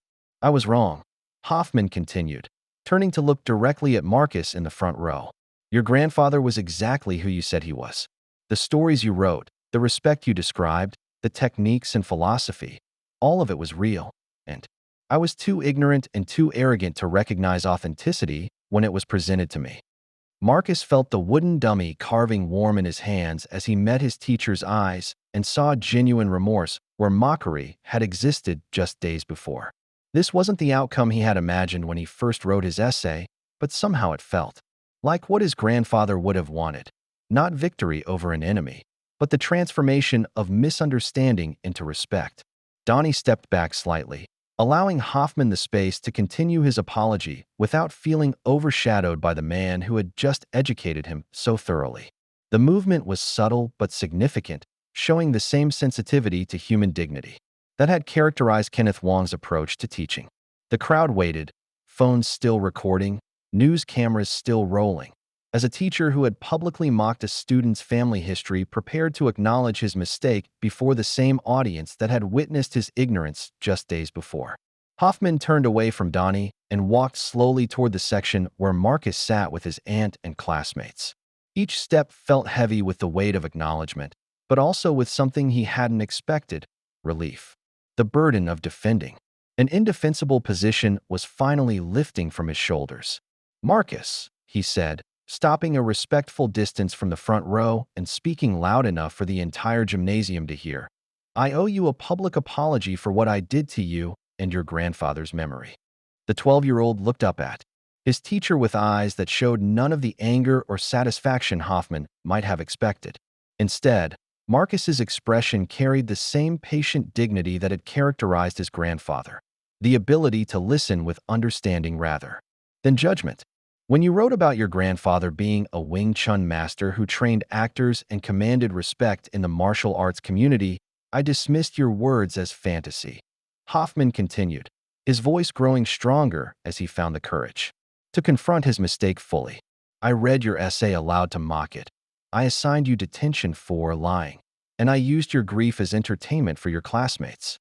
The gymnasium remained completely silent, but several people in the crowd nodded slightly in recognition of the courage it took to make such a comprehensive admission of failure. "But the truth is," Hoffman said, his voice beginning to crack with emotion, "your grandfather was everything you said he was, and more. The respect, the skill, the philosophy, the students who traveled to learn from him, all of it was real. I was the one who was living in fantasy, believing that my ignorance was somehow more valid than your family's actual history."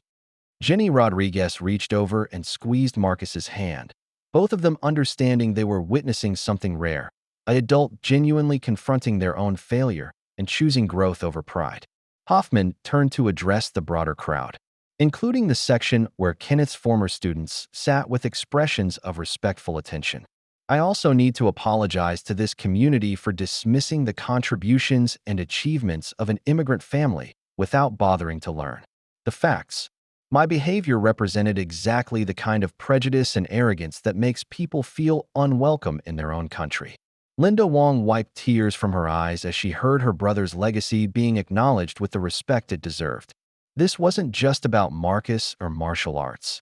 It was about the broader pattern of dismissing immigrant achievements and the importance of recognizing authentic accomplishment wherever it originated. Mr. Yen, Hoffman said, turning back to Donnie, you mentioned that I could learn about Wing Chun philosophy. I would like to take you up on that offer, not just as part of our agreement, but because I clearly have a lot to learn about respect, about understanding, and about the difference between knowledge and wisdom. Donnie stepped forward and bowed slightly, a gesture that honored both Hoffman's courage in making the apology and his willingness to learn from his mistakes. Master Wong always said that the best students are those who are humble enough to admit they have more to learn. I think he would have respected your honesty today.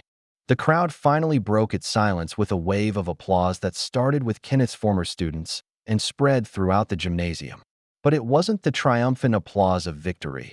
It was the respectful recognition given to someone who had chosen growth over pride, understanding over defensiveness.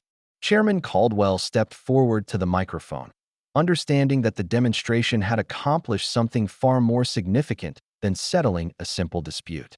Today, we've all learned something important about the difference between authentic achievement and our assumptions about what's possible.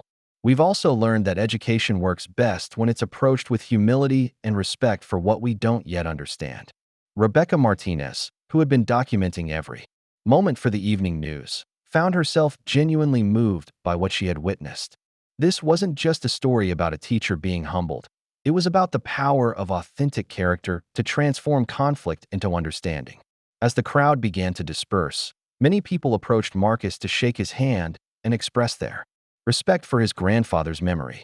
Others sought out Donnie to thank him for handling the situation with such grace and wisdom. But perhaps most significantly, several teachers approached Hoffman to quietly express their support for his courage in acknowledging his mistakes so publicly. Marcus remained in his seat for a moment, holding the wooden dummy carving and processing what had just occurred. His grandfather's memory had been vindicated, his teacher had learned an important lesson, and the entire community had witnessed the power of authentic martial arts to teach wisdom rather than violence. But more than anything, Marcus understood that his grandfather would have been proud, not of the conflict, but of its resolution through understanding, respect, and the willingness of people to grow beyond their limitations when confronted with truth presented with dignity and grace. Hoffman walked slowly to the microphone at center court, his legs still unsteady from exhaustion, but his resolve growing stronger with each step. The gymnasium fell silent again as everyone understood they were about to witness the formal conclusion of an extraordinary morning that had transformed a simple classroom dispute into something approaching community healing. I need to say this properly, Hoffman began, his voice echoing through the sound system as he looked directly at Marcus in the front row. Marcus Wong, 3 days ago I read your essay about your grandfather in front of our class, and I turned your family's authentic history into a source of mockery and entertainment. His voice grew stronger as he continued, drawing courage from the complete attention of hundreds of people who were witnessing a man confronting his own failure without excuses or deflection. I called your grandfather's achievements fantasy. I assigned you detention for lying in academic work. I dismissed your aunt's support as misguided kindness. I treated your grief and your pride in your family's legacy as something deserving ridicule rather than respect. Marcus felt his Aunt Linda's hand on his shoulder as they listened to the comprehensive acknowledgement they had never expected to hear. Around them, students who had laughed just days before now sat with expressions of uncomfortable recognition, understanding their own role in the classroom humiliation. But the truth is that your grandfather Kenneth Wong was exactly who you said he was, Hoffman continued, his voice carrying clearly to every corner of the gymnasium. a Wing Chun master who trained internationally recognized martial artists, a teacher who commanded genuine respect from students across 2 continents, a man whose wisdom and character influenced everyone fortunate enough to learn from him. Several of Kenneth's former students nodded quietly, their presence serving as living testimony to the accuracy of everything Marcus had written in his original essay. My mockery came from ignorance, Hoffman said, his voice beginning to crack. With genuine emotion, I had never ventured beyond my own limited understanding to discover what the world actually contained. I assumed that because I hadn't heard of your grandfather's achievements, they must not be real. I was wrong, and my wrongness caused you pain during an already difficult time in your life. Jenny Rodriguez felt tears forming in her eyes as she watched her friend receive the acknowledgement he deserved. She had tried to defend Marcus that first day, but her 12-year-old voice had carried no weight against an adult's dismissive authority. I also need to acknowledge something else, Hoffman continued, turning to address the broader crowd. My treatment of Marcus represented a pattern of dismissing immigrant contributions to our community. I made assumptions based on cultural prejudice, rather than facts, and I used my position as a teacher to enforce ignorance rather than encourage learning. Linda Wong watched through tears as her brother's memory was finally being honored with the respect it deserved. This acknowledgement went beyond Marcus's individual situation to address the broader experience of immigrant families whose achievements were routinely dismissed by people who never bothered to learn their actual stories. Mr. Yen, Hoffman said, turning back to Donnie, you offered to teach me about Wing Chun philosophy, and I accept that offer with genuine gratitude. Not just because of our agreement, but because I clearly need to learn about respect, about understanding different cultures, and about the difference between knowledge and wisdom. Donnie stepped forward and bowed slightly, his gesture honoring both Hoffman's courage and his willingness to grow from the experience. Master Wong believed that every mistake was an opportunity for education, and every student who approached learning with humility deserved a teacher's best efforts. I would be honored to share what he taught me. The crowd erupted in applause, but it wasn't the triumphant cheering that might have followed a simple victory. Instead, it was the respectful recognition given to someone who had chosen growth over pride, learning over defensiveness, and community healing over personal face-saving. Chairman Caldwell returned to the microphone as the applause died down. Today we've witnessed something remarkable, not just a demonstration of martial arts skill, but an example of how education works best when approached with humility, respect, and willingness to confront our own limitations. Principal Fleming, who had watched the entire demonstration with growing awareness of how her own manipulations had contributed to the crisis, stepped forward to add her voice to the acknowledgement. This morning has reminded all of us that our students come from families with rich histories and authentic achievements that deserve our respect rather than our skepticism. As the formal portion of the event concluded, people began approaching the center of the gymnasium to speak personally with the participants. Donnie announced to the assembled class, "My sifu Kenneth taught me that this form contains all the essential principles of Wing Chun, but more importantly, it teaches patience, focus, and the importance of mastering fundamentals before attempting advanced techniques." The class included Jenny Rodriguez, who had thrown herself into training with the same determination she brought to everything else. Several other Roosevelt Middle School students had joined after witnessing the gymnasium demonstration, their initial curiosity evolving into genuine interest in the philosophical aspects of martial arts training. But perhaps the most remarkable student was Mr. Hoffman, who sat in the back row with the humility of someone who had learned to approach unfamiliar challenges without assumptions or arrogance. His transformation over the past 3 months had been profound. In the classroom, he had become more patient and culturally sensitive, while in training, he demonstrated the dedication of someone making up for years of missed opportunities. Remember, Donnie continued, moving among the students to make individual corrections. Wing Chun is not about speed or strength. It's about understanding. Your grandfather always said that the form should be performed like meditation in motion, every movement deliberate, every position meaningful. Marcus executed the opening sequence with fluid precision, his movements showing the natural talent that had made Kenneth proud during their brief training sessions together. But more than physical skill, His approach demonstrated the patience and respect for tradition that characterized authentic martial arts study. Very good, Marcus, Donnie said, pausing to acknowledge his progress. You're beginning to understand what your grandfather meant about centerline theory. The techniques are important, but the principles behind them are what make Wing Chun effective. Jenny struggled with a particular hand position, her brow furrowed in concentration as she tried to replicate the precise angles Donnie had demonstrated. Marcus stepped over to help, his guidance patient and encouraging in a way that reflected Kenneth's teaching philosophy. Like this, he said softly, adjusting her wrist position. Grandfather always said that Wing Chun works with your body's natural structure, not against it. Don't force the position, let it develop naturally.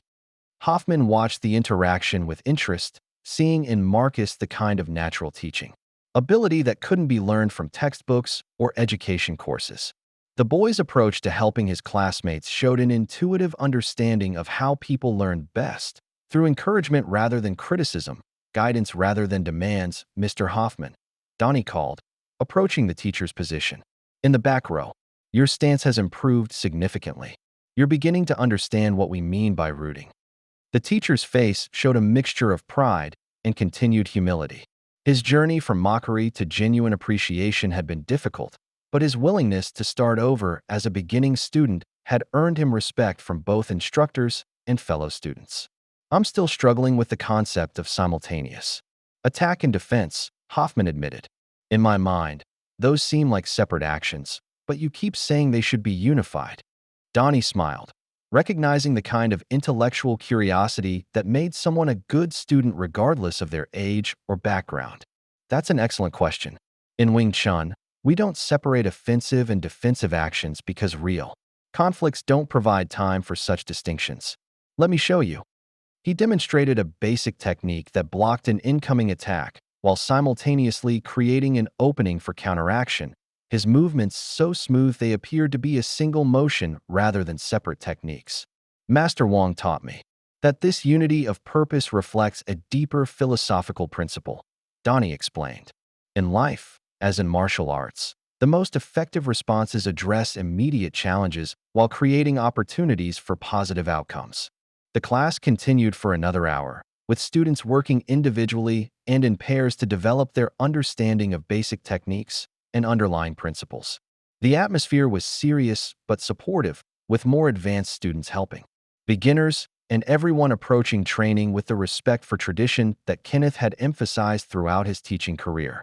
As the session concluded, students bowed respectfully to Kenneth's photograph, which hung prominently on the training room wall. The gesture had become a natural part of each class, a way of acknowledging the source of the wisdom they were studying and the man whose memory had brought them together. Marcus lingered after other students had left, practicing forms in the corner while Donnie cleaned up equipment and prepared for the next day's lessons. The training room felt peaceful in the late afternoon light, filled with the energy of dedicated practice and shared learning. Your grandfather would be very proud, Donnie said, watching Marcus work through a sequence of movements with increasing sophistication. Not just of your technical progress, but of how you help other students. Teaching is the highest level of martial arts, and you're developing that ability naturally. Marcus paused in his practice, still holding the wooden dummy carving that had become his constant companion. I think about him every time we train. It feels like he's still here, still teaching through what you learned from him.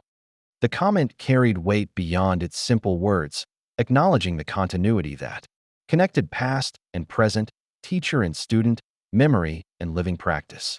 In this room, Kenneth Wong's legacy lived on not as historical artifact, but as active wisdom, still shaping students and still demonstrating the power of authentic character to influence others across time and cultural boundaries. 6 months after the Roosevelt Middle School demonstration, Marcus stood before his English class preparing to read his new essay assignment. The classroom felt different now. Mr. Hoffman sat at his desk with the patient attentiveness of someone who had learned to listen before judging, while students approached their assignments with greater respect for family stories and cultural differences. The assignment was to write about how our perspectives have changed over the past year, Hoffman announced to the class, his voice carrying none of the condescending tone that had once characterized his teaching. Marcus has volunteered to read his essay first. Marcus looked around the classroom at faces that had once mocked his grandfather's story, but now showed genuine interest in what he had to say. Jenny Rodriguez smiled encouragingly from her seat, while other classmates leaned forward with attention. That felt authentic rather than obligatory. My essay is titled, How Legends Inspire Us to Become Legends Ourselves. Marcus began, his voice steady and confident in a way that would have made Kenneth proud. 6 months ago, I thought a legend was someone famous, someone whose name everyone knew and whose achievements were celebrated in movies and books. I thought my grandfather was a legend because he had trained a famous martial artist, because his skills were recognized internationally, because he had accomplished things that seemed impossible to ordinary people. He paused, looking directly at Mr. Hoffman, who nodded encouragingly. But I've learned that real legends aren't defined by fame or recognition.